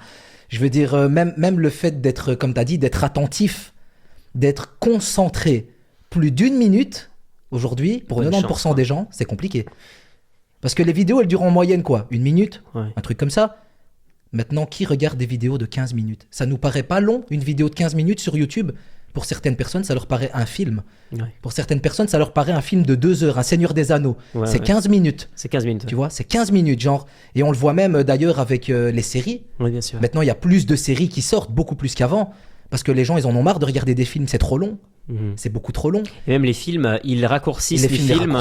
Au lieu de faire un film de 3 ou 4 heures, un peu comme avant, comme il y en a certains, bien sûr. On en fait 2 ou 3 de 1h20, 1h45 et puis... 1h45 déjà c'est le max quoi. Et déjà c'est pas mal. 1h30 déjà les gens ils sont là, ça va. 1h30 c'est la limite. Alors qu'avant tu pouvais regarder des films de 3 heures quoi, je veux dire. Et on fait des pauses dans les trucs de cinéma maintenant, dans les salles de cinéma. Alors qu'avant on faisait pas ça. Non. Je veux dire, il y a un problème de concentration, ça c'est sûr. Hein. Ça c'est certain. Il y a un livre qui s'appelle La civilisation du poisson rouge, écrit par Bruno Patigno, qui est l'ancien directeur de Arte, la chaîne Arte. Okay. Et il explique justement ça, au fait. Quels sont les effets délétères d'être constamment sollicité par les écrans. Ouais, ça joue. Ça joue. Certain. Ça c'est certain. Mais c'est vrai que ça rejoint l'écoute, ça rejoint l'attention. En fait, c'est un tout. Hein. C'est un tout, quoi. Pour moi, c'est une globalité, quoi. L'attention, l'écoute, le fait d'être concentré sur quelque chose, même le regard fixe sur une chose, c'est fini, quoi. Je veux dire, maintenant, on a tendance à éviter le regard. À éviter, quoi, le regard, quoi. On est plus concentré, on ne fixe plus, on n'est plus... Non, il y a un gros problème à ce niveau-là. Ouais. Et en plus de ça, moi, je suis à l'aise avec toi pour pouvoir le dire, mais quand les gens me prennent pour un fou quand je dis ça, mais ça va être un peu philosophique ce que je vais dire, donc je m'excuse si jamais c'est lourd de signification. Mais moi, je pense que tu vois, quand tu regardes les yeux de quelqu'un d'autre, tu vois, homme, femme, qu'importe, voilà, alien, symbolique. Bien sûr. Il y a quelque chose qui se produit qui est trop cool, tu vois, qui est le sentiment d'être là et d'être étranger en même temps. Genre là je te regarde, tu vois, et là tu me regardes et tu penses à ce que je suis en train de dire et moi je pense à ce que je suis en train de dire et en même temps moi je dois évaluer si tu es en train de comprendre ce que je veux dire. Pourquoi ? Parce que si ce que je dis n'a pas de sens ou si ce que je dis est trop déconnecté ou trop déconné, eh ben ça va te faire réagir, tu vois. Et ce sentiment que beaucoup simplifient en disant de l'empathie, se mettre à la place d'autrui, ben, pour moi, c'est juste être présent dans le moment présent, être là, en fait. Être là dans le temps, en fait. Et les gens ne prennent plus le temps d'être là, d'être devant les uns des autres et de se parler, en fait. De se parler comme on est en train de faire. Les gens, je pense, sont tellement pressés par un sentiment de ne plus pouvoir exister, parce que comme tout va tellement vite, ils ont peur que... En fait, ils ont peur, je vais dire un truc un peu osé, mais je pense qu'ils ont peur que leur barre de vie soit terminée très vite, au fait. Un peu comme un Pokémon qui vient de se faire attaquer, super efficace. Et ils se disent, si je vais regarder longtemps dans les yeux de l'autre, eh ben c'est super efficace et je suis capoute et mon Pokémon capoute. Quoi, ouais, je vois ce que tu veux dire. C'est... Parce que c'est dur de regarder les gens dans les yeux. C'est compliqué, tu vois. ouais. Nous, on se connaît quand même depuis un moment, donc on est à l'aise là-dessus. Mais... Et puis je pense que même si on se connaissait pas, je pense qu'on est deux personnes, voilà. Bah oui. Je veux dire, mais c'est vrai que pour certaines personnes, c'est compliqué. Hein. C'est très compliqué. Je ne critique aucunement, tu vois, les personnes qui sont timides et tout, mais même voilà, comme un exercice, il y a une expérience qui a été faite, qu'on appelle ça l'expérience de l'empathie, justement. Et c'est là que le mot empathie peut prendre tout son sens, et sur ce coup-là, je suis totalement d'accord. C'est que si tu fixes le regard d'une personne pendant assez longtemps, au moins une dizaine de minutes, ça va te faire réagir émotionnellement parce que tu te renvoies à l'autre, au fait. Tu reconnais que toi-même, t'es quelqu'un d'autre par rapport à l'autre. Tu vois, il y a ce qu'on appelle l'expérience de l'altérité en phénoménologie, et ce truc-là, tu vois, bah, ça fait que tu te reconnais, et en se reconnaissant, l'écart entre deux personnes est réétabli, en fait. Ouais. Et celui qui avant était un étranger, il est plus complètement étranger, même s'il est étranger parce qu'il est extérieur à moi et qu'il est autre, mais en fait, les gens partagent désormais un espace commun dans lequel ils peuvent parler. Et ça revient à ce qu'on est en train de faire ici, tu vois. Ouais, c'est bien, c'est incroyable. Ouais, moi, je pense que c'est ça qui manque, tu vois. C'est ça le remède, quoi, tu vois. Ouais, c'est vrai, c'est ça. Donc, pour toi, un des plus gros problèmes... C'est moi qui pose les questions maintenant. Ouais, donc, pour toi, un des plus gros problèmes, c'est vraiment les smartphones, on va dire, l'utilisation, c'est ça. Le problème, c'est que je ne condamne pas l'utilisation du smartphone parce qu'elle est devenue essentielle. Je veux dire, voilà, il y a des mails qui passent par là, il y a nos vies qui sont là, voilà, c'est inévitable. Donc, s'en débarrasser, pour moi, c'est pas la solution, dans le sens où je pense que c'est le vieux problème. C'est le marteau, on peut l'utiliser pour bâtir une maison ou pour faire du mal à quelqu'un d'autre. Et les smartphones, je pense que c'est la même chose qu'un marteau. Tu peux l'utiliser pour construire un business, pour construire une plateforme, pour créer du bien et être une force pour le bien autour de toi. Ou alors, tu peux l'utiliser pour toi-même être un consommateur de contenu, devenir apathique et scroller à l'infini.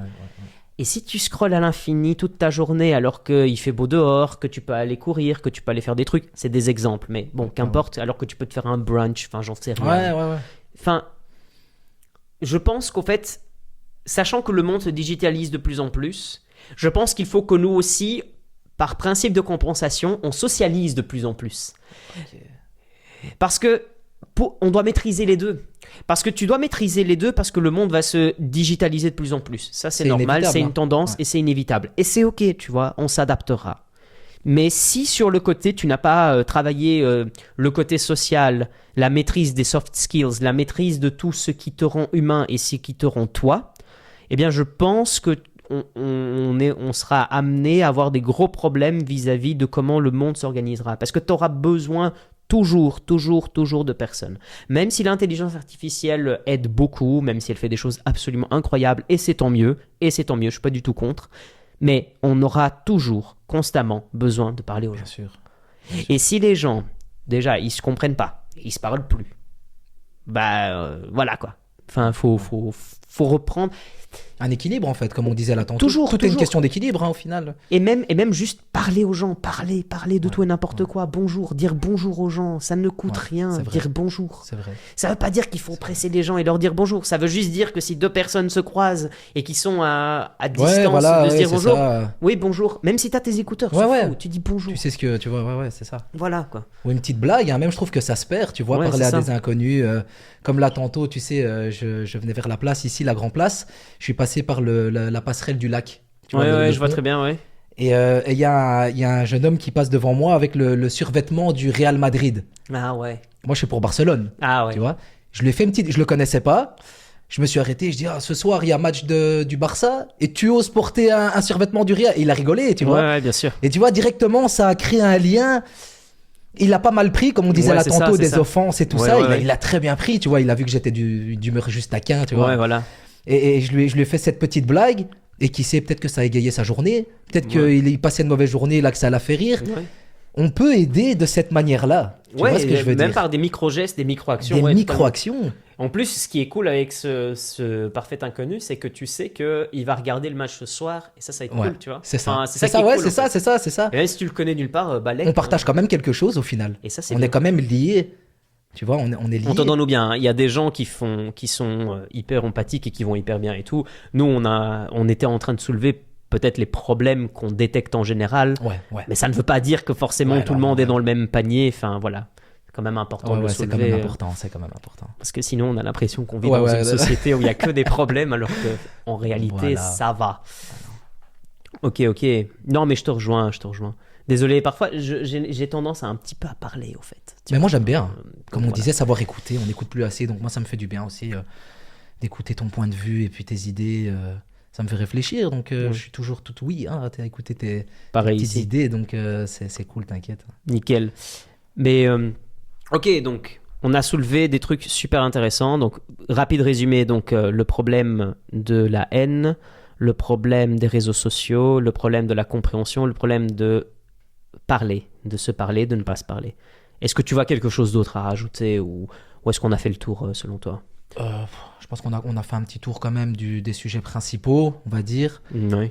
Après, il y aura toujours des choses à dire. Hein. Oui, bien sûr. Toi et moi. Hein. Surtout toi et moi. Oui, bien sûr. On aura toujours des choses à dire. Il n'y aura jamais assez pour épuiser le sujet. Non, jamais. Je me demande, tu vois, si... c'est bizarre parce que c'est rare. J'ai ce genre de conversation avec un grand nombre de personnes.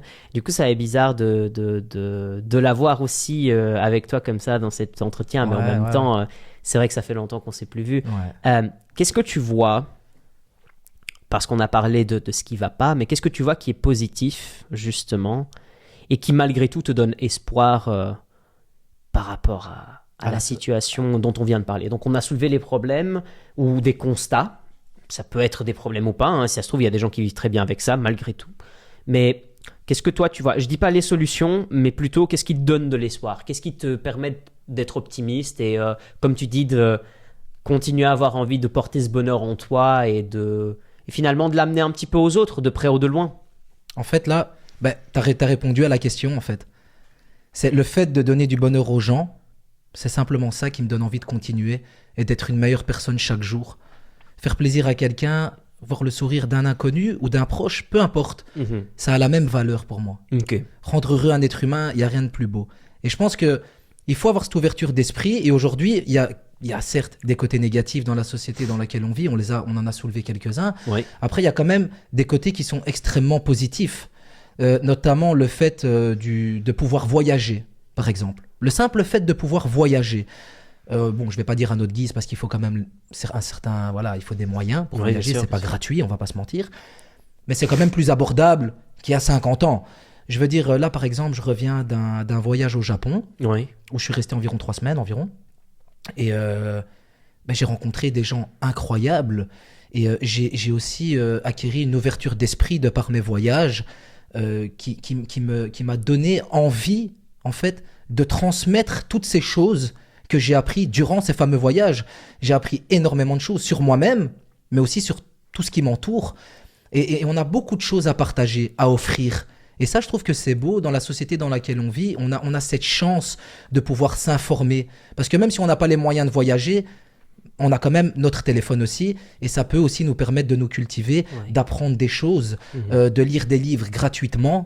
Hein. Je ne vais pas t'apprendre à toi que dans un livre, il y a peut-être parfois 100 ans d'existence et d'études, bien sûr. Voire même plus, qu'on peut lire, qui sont condensés en 200 pages. Je veux dire, on peut avoir une vie en 200 pages, gratuitement. C'est quand même incroyable. C'est la trace écrite de cette vie. La trace écrite, c'est quand même quelque chose. Donc, je pense qu'il y a quand même pas mal d'opportunités. On vit dans un monde où aujourd'hui, on a plus d'opportunités qu'avant. Quand je vois un peu la vie je vais prendre mes parents comme exemple, par exemple. Ils n'ont pas eu la chance que j'ai eue de pouvoir voyager comme je l'ai fait. Ils n'ont pas eu la chance de pouvoir faire des études universitaires, de partir vivre seul à 18 ans en sachant que si ça se passe mal, ils peuvent toujours rentrer à la maison. Tu vois, ils n'ont pas eu cette chance-là. Nous, aujourd'hui, on a quand même cette chance-là. Donc, il faut la saisir, tu vois. Et c'est là aussi qu'on revient, comme on disait avant, être reconnaissant aussi d'avoir cette chance-là, quoi. Je veux dire, moi, le voyage, ça m'a quand même appris énormément de choses. Et je sais qu'en voyageant, j'ai rendu des gens heureux. Dans chaque pays où j'ai été, j'ai rendu des gens heureux. Je me suis adapté, j'ai fait connaissance. Et même l'amour, quand tu me disais qu'on voyait l'amour en Europe d'une manière différente, c'est vrai, c'est totalement vrai. Parce que là, au Japon, j'ai eu l'expérience, je buvais un café et puis il y a une fille qui me plaisait bien. J'étais avec des amis et je leur ai demandé comment ça se passait au Japon pour pouvoir discuter avec une personne. Et c'est très solennel en fait là-bas, il faut être très solennel. C'est-à-dire qu'on arrive là-bas, c'est pas comme ici où on est directement familier, ou tu vois, ici il y a déjà une certaine proximité parce qu'on est jeune et que voilà, entre jeunes et tout ça. Là-bas, c'est vraiment très solennel. Donc j'ai dû lui demander... Oui, est-ce que tu accepterais de bien vouloir m'accompagner pour boire un café et discuter?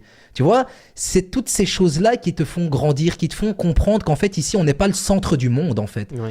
On n'est pas... faut arrêter de croire qu'ici, on est les meilleurs, on a tout ce qu'on veut, quand on veut, et qu'on a la science infuse. Tu vois, je veux dire, quand tu voyages, tu te rends compte qu'on a à apprendre de tout le monde. De tout le monde. Du plus riche, du plus pauvre... et de peu importe le pays, tu vois, on a à apprendre de tous et tout le temps, et je pense jusqu'à la dernière seconde de notre vie, on a à apprendre. Bien sûr, tu vois. Bien sûr. C'est un peu ce que je trouve positif, tu vois, on a plus cette façon de penser quand on est jeune, tu vois. Je te rejoins totalement parce que moi-même ayant aussi voyagé, parfois seul, parfois accompagné, mais pas mal seul. Pas dernièrement, mais une étape dans laquelle j'ai vraiment voyagé seul, justement pour me retrouver, parce que c'était important. Il y a toujours quelque chose de très intéressant dans le voyage, c'est qu'au début, quand j'avais eu une situation dans ma vie qui m'a pas plu, justement, j'ai décidé de voyager, et la seule chose qui m'a fait douter, c'était est-ce que finalement, je suis pas en train de fuir le problème? Et en réalité, pas du tout. Parce que voyager... c'est pas fuir. Voyager, c'est aller chercher une solution au problème ailleurs. Un peu l'idée de dire que même problème, différentes perspectives. Et si tu adoptes une différente perspective, tu te rendras peut-être compte qu'en réalité, t'as pas de problème. Exact. Et je pense que, et je veux pas du tout qu'on me prenne pour un gourou ou quoi, hein, mais je pense qu'il y a quelque chose d'une valeur philosophique très profonde. C'est ce que l'on prend ici, dans notre situation actuelle, peut-être comme tu viens de dire si bien, ici on n'est pas le centre du monde, ou notre situation, notre nombril n'est pas le centre du monde. Moi j'ai vraiment l'impression, et je sympathise à 1000% avec toi là-dessus, c'est dès qu'on adopte une autre perspective, peut-être que le problème qu'on avait, ou le soi-disant problème, ça ne veut pas dire qu'il n'y a pas de problème, hein, attention, mais peut-être que le problème qu'on avait, peut-être qu'on avait la solution dès le départ, ou peut-être que c'est déjà pas un problème de base.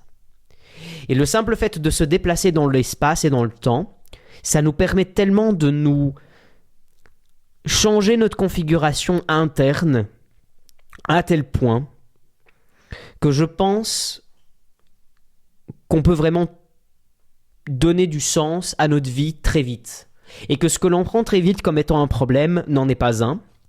Et que des vrais problèmes, non pas pour minimiser ceux qui disent avoir des problèmes, parce que c'est totalement légitime, mais ce que peut-être nous on conçoit comme étant un problème, c'est peut-être juste une situation compliquée plus qu'un problème, tu vois. C'est juste peut-être un mauvais moment de ta vie et pas un problème. Ouais. C'est peut-être juste quelque chose que tu as besoin de traverser pour te renforcer, pour devenir antifragile. Et après, tu évolues et tout va bien. Et ça a fait un bien fou. Hein. C'est thérapeutique à mort que de voyager, que de te confronter à l'inconnu comme ça. Et puis, parfois, certains problèmes, on ne peut pas les résoudre.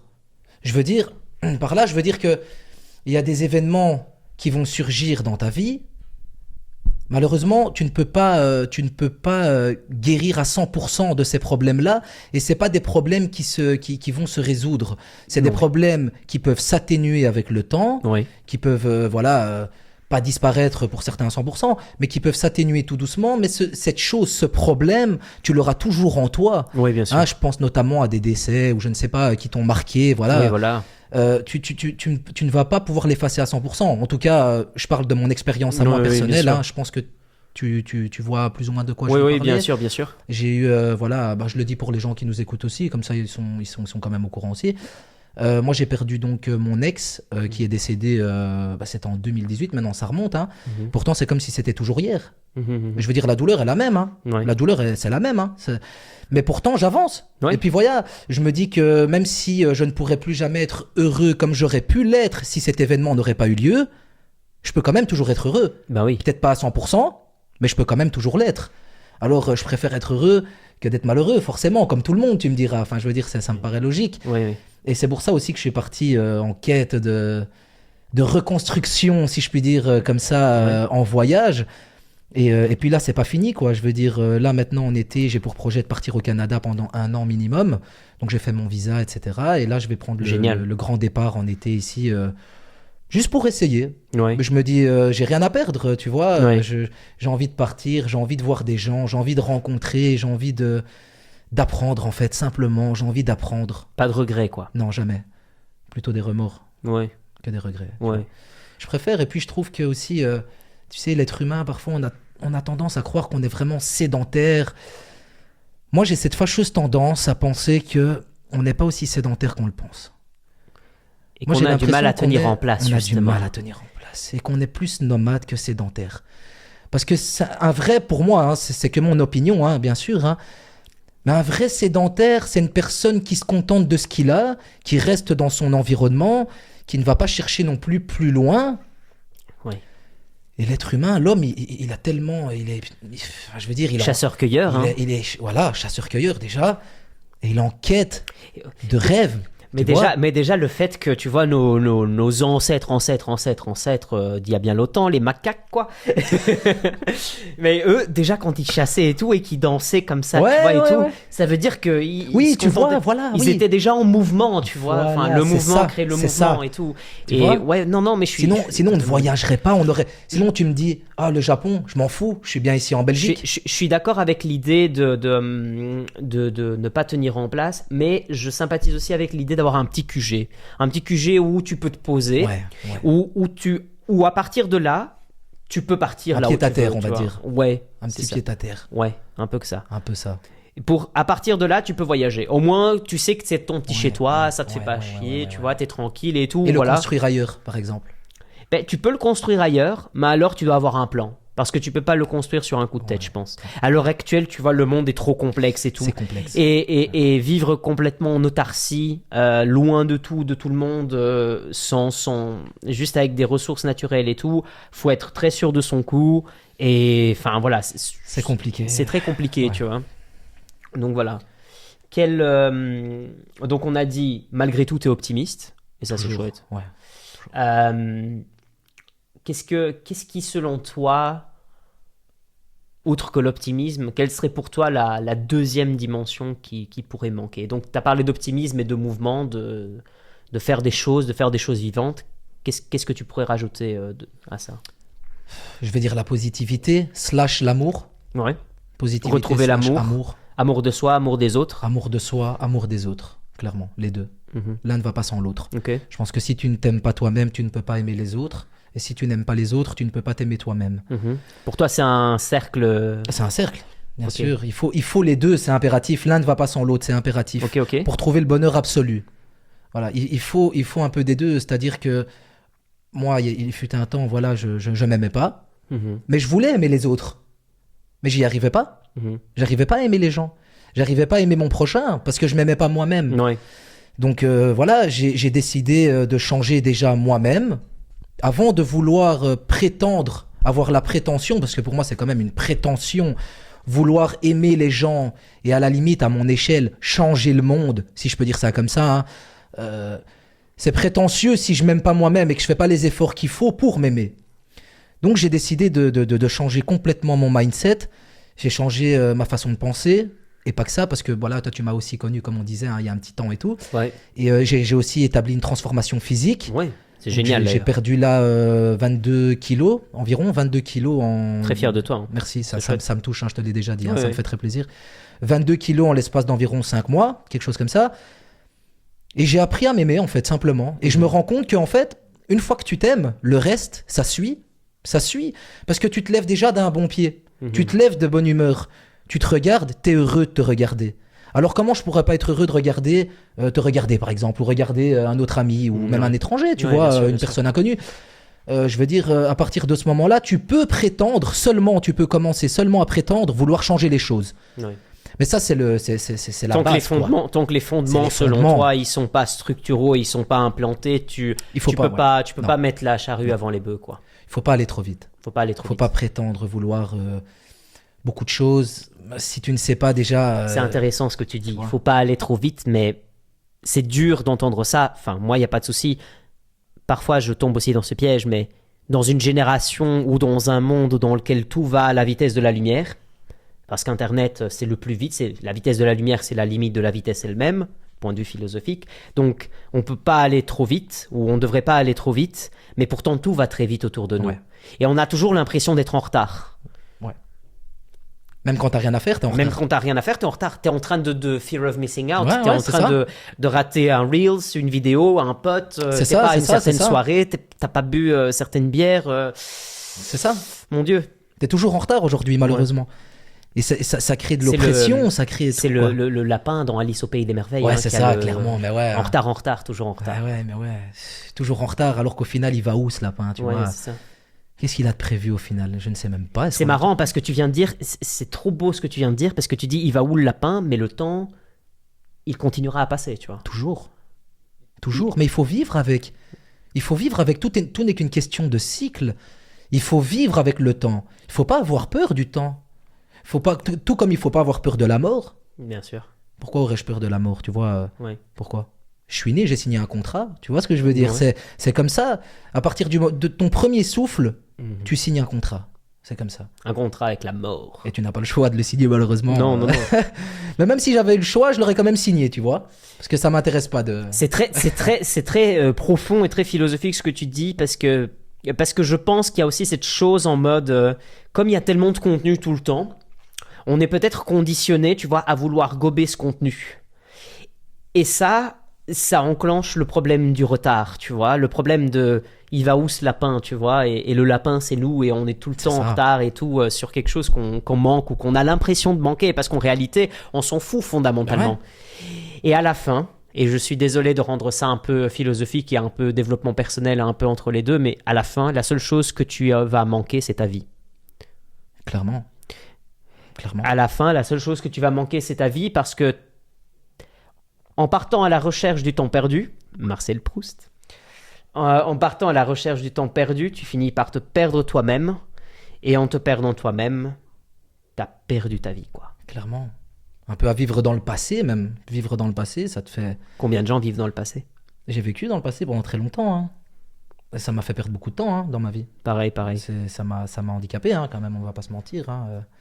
J'ai vécu beaucoup de temps dans le passé. Et puis j'ai vécu aussi beaucoup de manière isolée aussi. Tu vois, on disait là tantôt les amis. C'est pour ça que je me suis permis de dire que aussi les amis, parfois... c'est un peu compliqué, oui. Tu vois, oui, qu'on te remplace ou une fois que t'es pas au top ou que tu as un comportement qui n'est peut-être pas forcément approprié, parfois. Oui, bien sûr.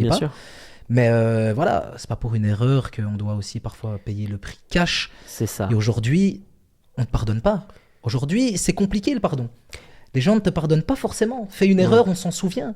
Fais 2000 bonnes choses. Fais une seule erreur derrière. On se souviendra de l'erreur. Il y a un problème aussi avec la conception de l'erreur qui finalement se transpose dans les autres choses. On parle de l'amour et le fait que le marché de l'amour expédie les gens. L'amitié, c'est pareil. Elle expédie. C'est juste un différent supermarché. C'est ça. C'est un différent supermarché, quoi. Mais c'est le même type de rayon, quoi. C'est le même type de rayon, clairement. Je trouve ça dommage, quoi. Je veux dire, sans pardon... Où va-t-on, tu vois? C'est ça, en fait, la question. Ouais. Sans tout pardonner non plus, mais oui, évidemment. Sans tout pardonner, bien sûr, il y a une limite. Bien sûr. Il y a une limite. Et puis, l'attention aussi, l'intention de faire une chose joue aussi. Bien sûr. C'est ce qu'on appelle une erreur ou un choix. Tu vois ce que je veux dire? Oui, bien sûr, bien sûr. Pour moi, par exemple, à partir du moment où tu fais 2-3 fois la même erreur, ça devient un choix. À ce moment-là, j'ai plus l'obligation ou même l'envie de te pardonner. Je pense qu'il y avait un expert, un type très très connu, je sais plus qui c'était, qui a dit ça, que j'ai entendu dans un podcast, qui disait une fois c'est une erreur et donc c'est aléatoire, 2 fois c'est une coïncidence, 3 fois c'est prémédité, c'est un choix. Voilà, ça rejoint complètement. Je pense qu'il a raison. Tu vois, je suis totalement d'accord avec cette idée. Et puis. Moi, j'essaye en tout cas de savoir pardonner, tu vois. Et les gens, et comme ça, on boucle la boucle sur ici la question de la temporalité et tout, mais il est possible d'avoir une emprise sur le temps, je pense. Tu me diras ce que tu en penses juste après. Mais il est possible d'avoir une emprise sur le temps et de complètement changer sa vie. Et j'ai d'ailleurs remarqué que quand tu es focus sur un objectif précis dans ta vie, le temps, comme si le temps allait te récompenser au fait. Je m'explique. Exemple paradigmatique, c'est par exemple transformation physique. Comme tu dis, 22 kilos, impressionnant. Et pendant ce temps-là, le temps qui est passé du point A au point B, c'est du temps que tu as consacré à toi. Et pas du temps que tu as consacré aux autres ou pas du temps que tu as consacré à d'autres choix. Tu as changé tes choix. Et donc, le temps t'a récompensé aussi dans la transformation. Ce n'est pas juste, c'est certes le choix, c'est l'intention du choix, totalement, mais ce qui a guidé le choix, c'est le temps. Le temps et l'espace guident nos choix. Clairement. Le temps, c'est pas la mesure de nos mondes, c'est la mesure de nos choix. Et donc, dans cette mesure-là, dans ces 2 mois ou dans ces 5 mois, tu m'as dit, oui, c'est ça. 5 mois, eh ben, le temps t'a récompensé. Ouais. Parce que tu as fait les choix pour toi. C'est vrai.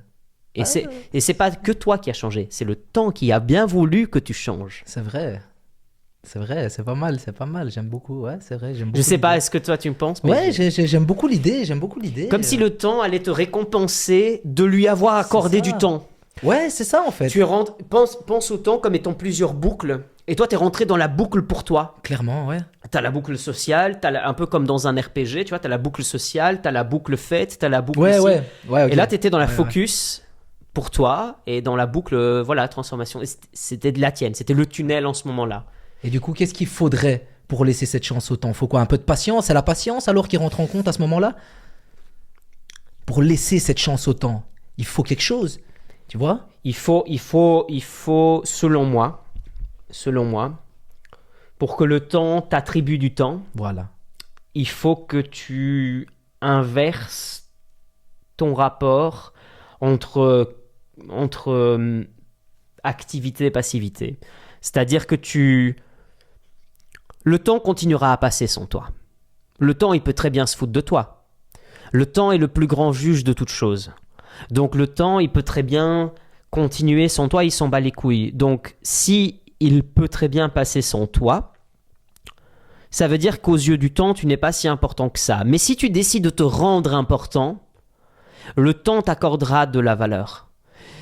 Si le temps estime qu'il doit être accordé, tu verras que quand tu fais quelque chose qui t'accomplit, le temps passe très vite. Et que tu remarqueras même manquer de temps parce que tu estimeras que les exigences que tu as envers toi ne sont plus les mêmes que celles d'avant. Parce que quand tu perds du temps, tu ne sens pas le temps passer, tu es en attente du temps. Mais quand le temps ne t'appartient plus et que tu es en train de faire quelque chose qui te change toi, eh ben, le temps et toi, vous êtes plus antagonistes, vous êtes de pair au fait.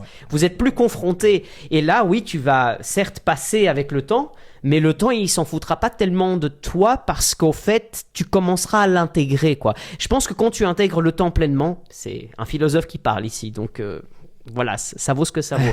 Mais moi, je pense que quand tu passes du temps avec le temps, justement, c'est ça qui fait la transformation. Pourquoi est-ce que le sommeil, on ne le sent pas passer quand on est en sommeil profond? C'est parce que c'est le temps qui s'est emparé du sommeil. Mais tu ne le sens pas. Bah pourtant, tu vieillis, ton corps se reconstitue, tu guéris tes blessures. Enfin, voilà, toi, tu fais la muscu, bah, tu sais que c'est pendant le sommeil que passe une grande partie de la réparation. Pourquoi est-ce que quand on fait de la muscu, c'est pas là qu'on développe nos muscles? C'est marrant, ça. C'est censé être le moment où on le fait. Mais c'est pas du tout ça. Non. C'est le temps qui fait la croissance et le développement musculaire. C'est le temps. Mais tu peux pas l'accélérer, le temps. Non, non. Et au fait, je pense que comme on n'a jamais eu autant de temps, on a été assez arrogant pour dire au temps qu'on n'en a rien à foutre, alors que toute notre vie tourne autour du temps. Clairement. Ouais. C'est un truc de fou. C'est incroyable. Ouais, non, c'est clairement ça. Hein. J'en reviens même pas que j'ai réussi à le formuler. Ouais, non, mais l'idée est sortie vraiment avec des mots justes, tu vois. J'approuve, hein. Enfin, ouais, je pense que et j'irai même plus loin. Je pense qu'une fois que tu t'es aligné avec le temps, et une fois que tu as montré au temps que tu es là, l'espace, c'est le déploiement du temps. Et donc, si l'espace est le déploiement du temps, la transformation prendra forme. Ouais. Si tu as laissé du temps au temps, et c'est pas de mauvais jeu de mots, je pense que si tu laisses du temps au temps, l'espace se charge du reste. Tu as forgé quelque chose de bien, tu as eu de l'ambition de faire un truc bien, et ben l'espace se chargera de ça. Clairement. Si tu as semé des bonnes graines, ça va bien fonctionner. Si tu as semé du caca, tu auras du caca. Le temps te montrera. Ouais, c'est ça. Hein.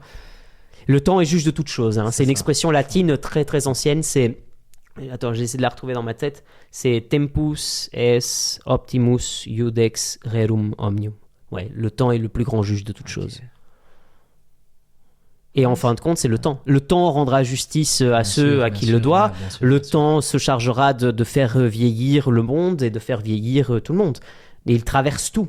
Ouais. Le temps traverse tout sauf lui-même, puisqu'il s'écoule de toute façon. Ouais. La seule chose qui ne change pas dans le temps, c'est le temps. Ouais, c'est ça. Hein. Et nous, on change tous. Ouais. On était enfant, on est adolescent, on était adolescent, adulte, et un jour on meurt. C'est ça. Hein. Et c'est le temps. C'est le temps qui aura eu raison de nous. Ouais. C'est triste. Ouais, c'est triste. Non, c'est pas triste. Non, mais non, c'est beau. C'est justement ça qui est beau. C'est justement ça. Moi, je suis pas sûr que tout le monde parle de ça en ce moment. Donc, non, ben ouais, c'est clair. Mais... Je raconte des conneries, hein, il faut pas écouter. Non, mais voilà. Déjà, laisse-moi te remercier d'avoir un peu participé, pris au jeu. C'est très chouette. Je ne sais pas si tu as envie de dire quelque chose de particulier ou d'ajouter quelque chose à ce qu'on a échangé ici. J'aimerais continuer sur ma lancée positive et conseiller à tout le monde, voilà, si je peux influencer ne fût-ce qu'une personne à, tu vois, être un peu plus positif, changer vers le bon, s'améliorer, ne pas croire qu'on a tout acquis, ne pas penser qu'on sait tout, évoluer chaque jour, devenir une meilleure personne. Et puis, rien que le fait de se lancer, tu vois, des fois, j'aime bien me lancer des petits défis ou en mode, voilà, je dois complimenter 3 inconnus dans la rue aujourd'hui. Ok. Tu vois ? C'est tout bête, hein. C'est tout bête, hein. Mais je sors de chez moi et j'essaye de le faire. Parfois, ça marche, parfois, ça marche pas. Ça peut être vu bizarrement, je l'entends tout à fait, il n'y a pas de souci. Mais parfois, c'est ce que j'essaye de faire. Femme, homme, peu importe, tu vois. Juste 3 petits compliments comme ça par jour. Ou quand je bois un café, je remercie la caissière. Je lui dis qu'il était excellent, par exemple, tu vois. Et j'essaye d'égayer la journée des gens simplement. Et c'est ce qui me rend heureux, tu vois, au final. Donc, un petit mot peut faire la différence, quoi. un simple mot, tu vois. Et ça a déjà marché avec moi aussi. Quelqu'un qui me l'a fait. Et ça a changé ma journée. Et depuis que j'ai ressenti ça, je le fais aussi une main lave l'autre, comme on dit, tu vois. Ouais. Donc, il faut sortir de sa petite zone de confort, même si je sais que c'est dur, c'est compliqué, mais il faut se forcer. Il faut sortir de sa zone de confort. Et c'est pour ça, d'ailleurs, que je pars aussi au Canada. C'est un défi. C'est un défi. Je pourrais très bien rester ici et me la couler douce, tu vois. Mais c'est un défi. Il faut sortir de sa zone de confort. Il faut évoluer, tu vois. On est en quête d'évolution. Ouais. L'homme est en quête d'évolution, tu vois. Et dans 100 ans, dans peut-être 200 ans, les choses auront bien changé. Ouais. Ce qu'on pense aujourd'hui, peut-être que ce sera ridicule dans 200 ans, tu vois. Et il faut vivre avec ça. Et c'est pour ça que je disais qu'il ne faut pas se prendre trop au sérieux, ne pas se penser indispensable et important au monde. Aux yeux du monde, personne ne vaut rien. Si on regarde d'un œil objectif, un être humain, ça vaut peut-être pas grand-chose aux yeux du monde. Même notre planète aux yeux de Même l'univers. notre planète. Mec, c'est... Tu vois? Alors, pourquoi nous, dans notre petite rue, dans notre petit appartement, de quel droit on se croirait plus important qu'un autre? Ouais, c'est ça. Alors que même la planète Terre elle-même n'est pas importante. C'est un grain de sable dans tout l'univers. Après, c'est pas pour autant qu'on ne devrait pas avoir un impact. Non plus. Voilà, on doit avoir un impact. On doit même avoir un impact. Et il faut aussi, voilà, là il faut vivre aussi avec les perspectives de l'univers. Donc voilà, nous on est petits aux yeux de l'univers, mais pour nous on est grands. Donc il faut vivre comme des grands. Tu vois ce que je veux dire? Ouais, je vois ce que tu veux dire. C'est comme la première fois que j'ai été dans un resto gastronomique, si tu veux. Ouais. J'étais pas un chic type, mais j'agissais comme tel. Tu vois ce que je veux dire? C'est un peu pareil. On peut se comporter, entre guillemets. On peut se comporter, tu vois, et on doit se comporter. C'est même pas qu'on peut, c'est qu'on doit se comporter, tu vois. Et je pense que il faut essayer d'adopter cette mentalité, tu vois. Et puis voilà, faire le bien, quoi. Je suis désolé, franchement, le monde va mal par endroits, par moments. Si on peut ne fût-ce que le rendre un peu plus beau, un peu plus joyeux, tu vois, c'est aussi notre mission de le faire, tu vois. Et puis en tant que croyant aussi, c'est bien facile de dire que je suis croyant, mais si derrière je fais rien, ça n'a aucun sens, tu vois. Et je le fais pas parce que je suis croyant, tu vois. Attention, je fais pas le bien parce que je suis croyant, loin de là, loin de là. Je le fais parce que mon cœur me dicte de le faire. Donc c'est comment qu'on appelle ça un acte de charité, je pense. La charité. Même pas, c'est un acte moral et un acte conforme à la morale, tu vois. Le devoir. Voilà, c'est ça. Donc tu vois, je vais faire par exemple, imaginons je donne 5 € à une personne, à un sans-abri. Je lui donne 5 € parce que je suis chrétien et que c'est bien de le faire. Et que c'est bien, tu vois, c'est bien vu de le faire. Donc je le fais. C'est un bon acte. Ça reste de donner 5 €. Mais si je le fais parce que mon cœur me dicte de le faire, là on est dans un acte réellement moral et non pas conforme à la morale. Pour moi ça change énormément, pour moi tout change à ce niveau-là. Je suis d'accord. Je le fais parce que mon cœur me dit de le faire, parce que ça me rend heureux de le faire. Mais du coup c'est la charité chrétienne, c'est l'acte d'amour chrétien. Même pas forcément chrétien, tu vois, parce que je connais des athées qui se comportent incroyablement bien et qui font la même chose que moi, voire c'est parce que plus tu parlais que moi. d'être croyant. Ouais, parce que c'est vrai je faisais le lien, tu vois. Mais voilà, oui, c'est vrai, on faisait le lien. Et puis, faut pas non plus forcément se dire « Ah, je le fais parce que je suis de telle religion ou de telle culture, de tel truc. » Je veux dire, fais-le parce que tu as envie de le faire. Et c'est là que tu comprendras et que tu recevras l'amour, le vrai amour. Parce que quand tu fais quelque chose juste parce que c'est bien de le faire, au fond de toi, tu sais que tu l'as pas fait parce que tu as envie de le faire. Et c'est une espèce de concours de popularité qui s'installe. Voilà, tu vois. Regardez comme j'ai donné... Et tu seras jamais autant satisfait, hein. Tu peux me dire ce que tu veux, hein. Mais quelqu'un qui donne 5 € à un sans-abri parce qu'il veut le faire, parce qu'il a envie de le faire à 100%, et quelqu'un qui en donne 10 000 juste parce que c'est une star et que ça va passer à la télé, la satisfaction n'est pas la même. Je préfère 1000 fois donner 5 €, tu vois. Mais 1000 fois, tu vois, parce que c'est un acte réel, d'amour réel, tu vois. Donner, tu vois, selon ses moyens aussi, tu vois, ne fût-ce que donner 10 cents, tu vois. C'est pas une question de montant. Il y a plein de paraboles comme ça, hein, dans la Bible aussi, il y a des paraboles qui expliquent bien. Bien sûr. Rentrer dans le sujet parce que voilà, mais il y a plein de paraboles. Mais ça peut être le sujet d'un prochain podcast. Ça pourrait, tu vois, qui sait. Qui sait, pourquoi ça pas. pourrait être intéressant, mais voilà, c'est un peu le dernier. Il était long, ce dernier mot était long. Non.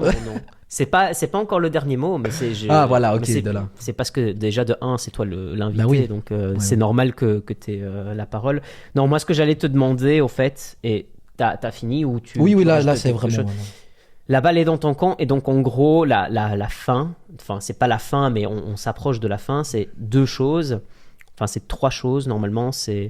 Donc tu as le droit de me poser une question sur ce que toi t'estimes que tu as envie de me poser comme question. Ça peut être soit sur ce qu'on a parlé, soit sur rien de ce qu'on a parlé, et donc sur l'avis de quelque chose. Voilà, un partage sur quelque chose. La deuxième chose, c'est trois livres que tu conseillerais. Et la dernière chose, c'est un conseil aux jeunes générations. Aux jeunes Ok. générations, aux jeunes de notre âge ou aux jeunes plus jeunes, enfin Ok, qu'importe. ok. Donc je te laisse méditer là-dessus, et donc, mais tu peux commencer par me poser une question de Ouais, ton choix. une petite Une question. petite question à Quelle ton est, aise. quelle est pour toi Ouais. la vertu la plus importante? La vertu niveau comportement, niveau attitude Oui, ouais, ouais, face à ouais, la vie et des ouais, choses comme ça. ouais. En général, hein, donc tu peux vraiment. Je vais répondre de manière un peu aristotélicienne, mais c'est une conviction que j'ai. Le courage. Ah, ok, c'est intéressant. Je peux déployer vite fait. Ouais, C'est ouais, ouais, je suis chaud. le courage, au fait, il est bien parce que il est bien. Le courage est une vertu forte pour moi et une vertu un peu reine. Pourquoi? Parce que le courage, c'est vraiment quelque chose qui se situe à milieu terme, si tu veux, entre la lâcheté et une forme d'héroïsme exacerbé, tu vois. C'est-à-dire que la lâcheté, c'est se cacher quand ça va mal et que tu te caches comme un lâche, et donc c'est pas une vertu. Et l'héroïsme un peu exacerbé, c'est tu pars au combat tête Baisser. baissée, à fond, à fond, à fond, et tu vois pas les dégâts que tu causes et tout, mais qu'importe, tu meurs comme un héros. Mais voilà. Et le courage, ce qui est bien avec lui, c'est qu'en fait, le courage permet de déployer deux choses. Il permet de déployer le fait de se cacher quand il faut se cacher, parce qu'on peut pas toujours se battre. Et il permet de déployer le fait de se battre quand il faut se battre, parce qu'il y a des moments dans notre vie où on peut pas se cacher. Et c'est pas forcément dans une situation de guerre, mais dans une situation même vis-à-vis de soi-même.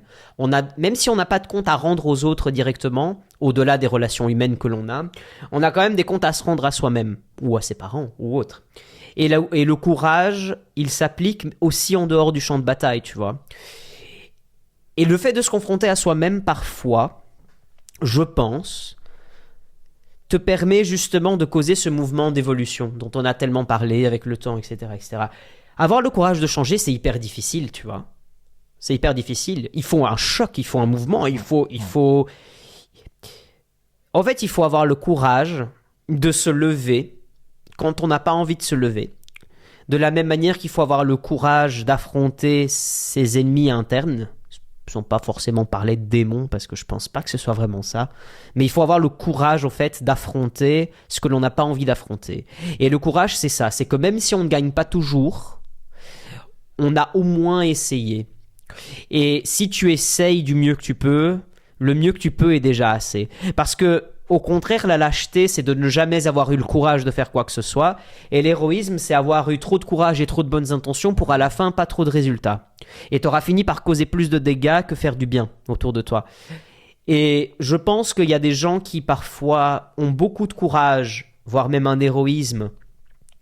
Je dirais même le syndrome du chevalier blanc, ils veulent faire trop de choses, finissent par se perdre et après causent plus de dégâts C'est ça. Hein. que ce Ouais, qu'ils ne font.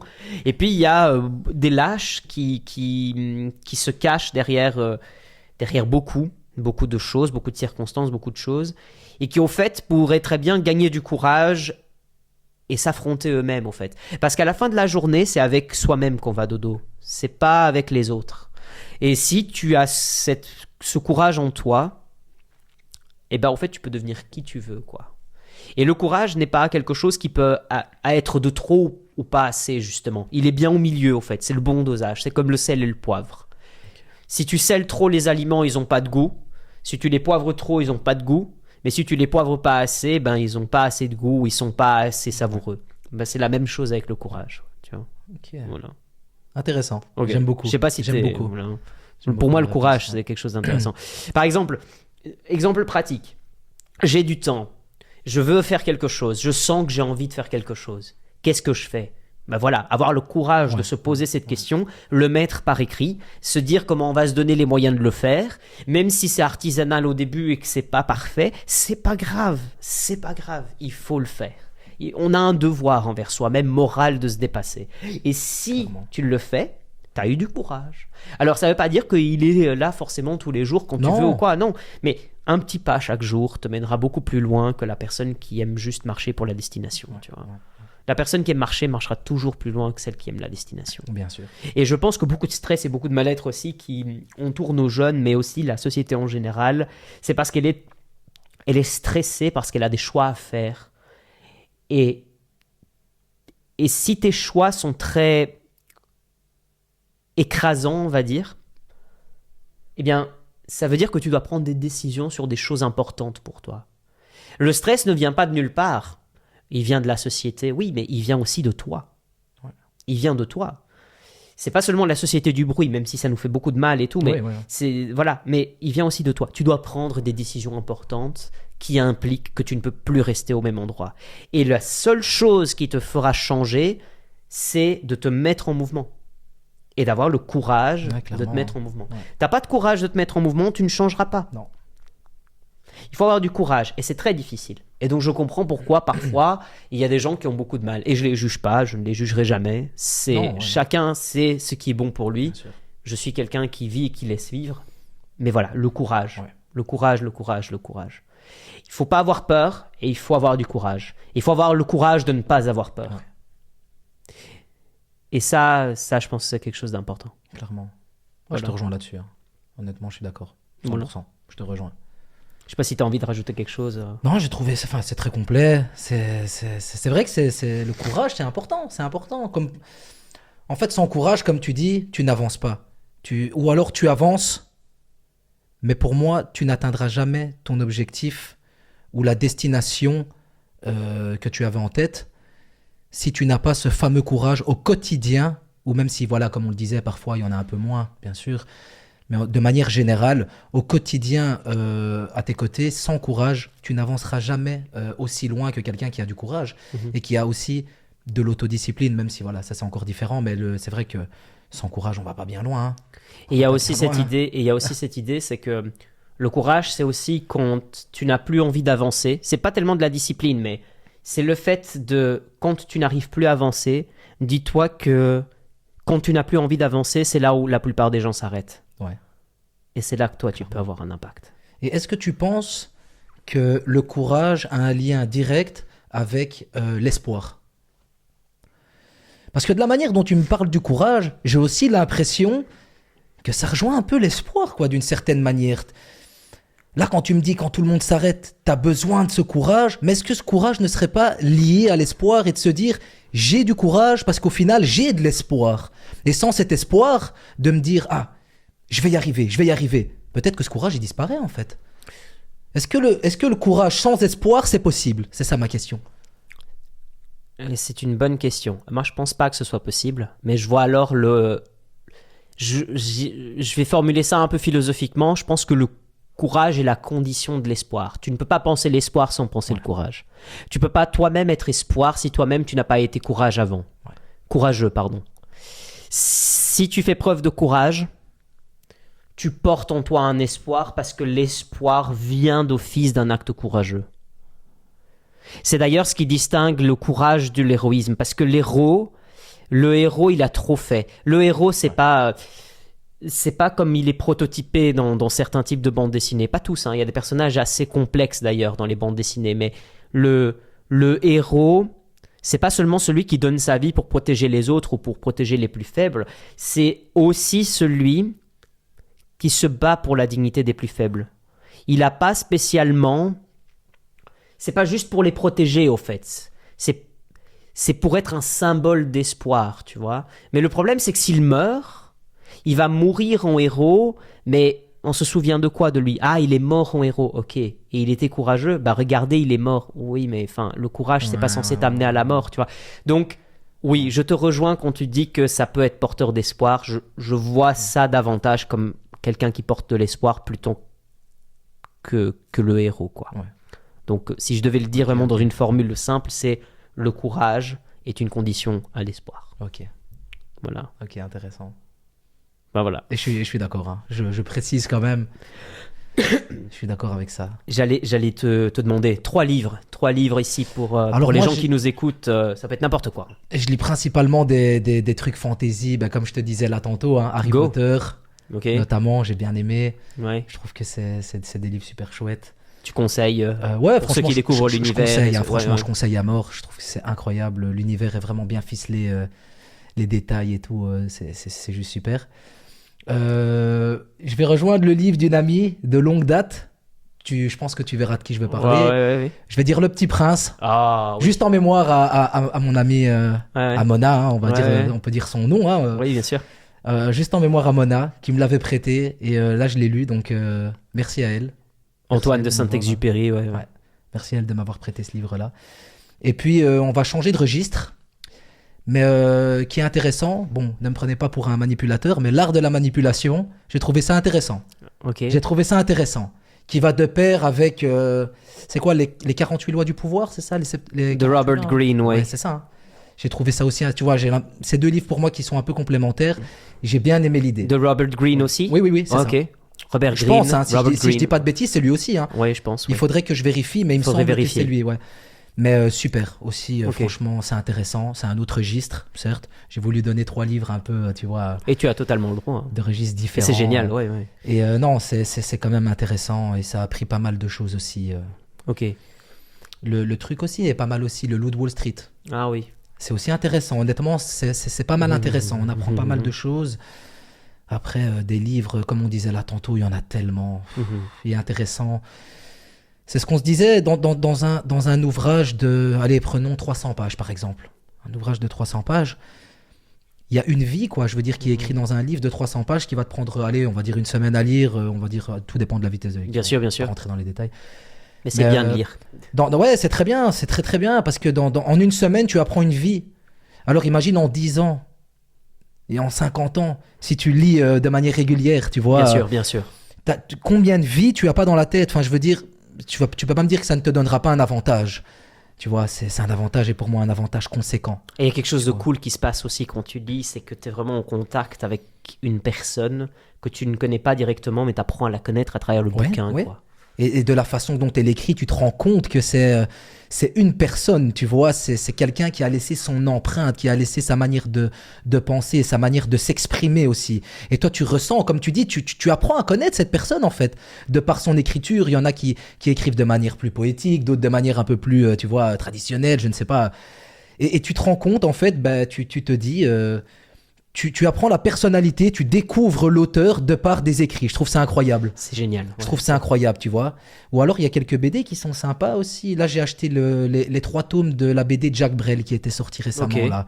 Très sympa aussi, qui retrace un peu sa vie, son expérience, ses pensées, qui n'a pas forcément dit ailleurs et tout ça. Donc, C'est génial. ça, c'est quand même sympa aussi. Je le conseille. Franchement, Nickel. désolé, c'est un 4e, mais... Je le conseille Pas de s'il y a souci. des fans de Jacques Brel, d'ailleurs, qui était né le 8 avril, si je dis pas de bêtises. C'était Ouais. son anniversaire il y a 2 jours. Ouais. Père ce grand monsieur. C'est vrai que c'était un grand monsieur, c'est Il est vrai. très très très grand pour moi, donc je suis très heureux de lire cette BD en ce moment et de me remémorer un peu son personnage, quoi. Nickel. Le mot de la fin, un conseil pour les jeunes générations, quelque chose que tu as envie de jeter à la mer et quelque chose que tu estimes que tu peux transmettre et qui peut faire du bien.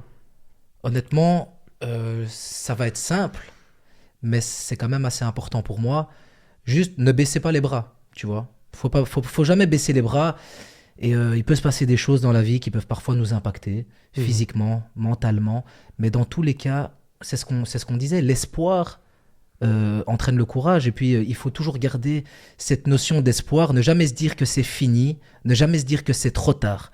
On peut toujours changer. Il y a personne qui pourra me faire croire le contraire. On peut toujours évoluer, changer. C'est pas parce que vous avez commis des erreurs que vous êtes impardonnable et que vous allez rester dans votre coin. Excusez-vous de manière honnête et de manière amicale, de manière sensée. Les gens vous pardonneront. S'ils voient que vous êtes honnête, ils vous pardonneront. Et puis, changez, évoluez. Ne vous laissez pas entraîner par cette société où vous êtes figé à la même place, comme on disait là tantôt, les études. Je fais des études parce que mes parents en ont fait, et du coup, je vais avoir un travail qui va pas me plaire. C'est la pire chose à faire. Honnêtement, c'est la pire chose à faire. Faites ce que vous aimez. Vous aimez prendre des photos? Prenez des photos. Vous aimez chanter? Chantez. Vous aimez voyager? Voyagez. Et vous en faites pas avec la... Enfin, moi là, je vais parler un peu plus pour moi, mais avec la foi, je suis jamais en danger. J'ai jamais peur. J'ai plus peur. Je ne suis plus en danger. Je voyage seul. Je fais plein de choses seul. Je suis pas en danger. Puis, en parlant de solitude, savoir aussi être seul, aller manger au restaurant seul. Apprenez à vous connaître. Les gens vont vous coller des étiquettes à partir de votre premier souffle. On vous collera déjà une étiquette de par le statut de vos parents notamment, ou de par votre maison, votre appartement. Détachez ces étiquettes, direct. Franchement, dès que vous avez l'âge de le faire, détachez ces étiquettes. Vivez par vous-même. Vous-même, je suis sûr que la plupart, et encore je parle aussi pour moi, hein, comme voilà, on se connaît même pas encore à 100%. Comment laissez-vous des gens qui n'ont même pas grandi avec vous dire qu'ils vous connaissent? C'est honteux.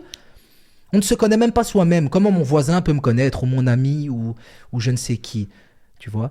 Ne vous laissez pas avoir par tout ça. Vivez de votre passion, soyez heureux, vivez d'amour, et tout ira pour le mieux, quoi. J'ai envie de dire, tout ira pour le mieux, et puis voilà, gardons espoir.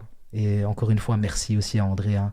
Avec plaisir. C'était un vrai bonheur de t'avoir, et je ne fais que souscrire à tout ce que tu as dit, et n'ayez pas peur, et allez-y, quoi. Clairement, n'ayez pas peur. La peur, c'est que dans la tête, au final. Ouais. J'ai eu peur de changer toute ma vie, et je me suis jamais senti aussi heureux qu'en ayant changé. Voilà. Merci Mika. Merci André.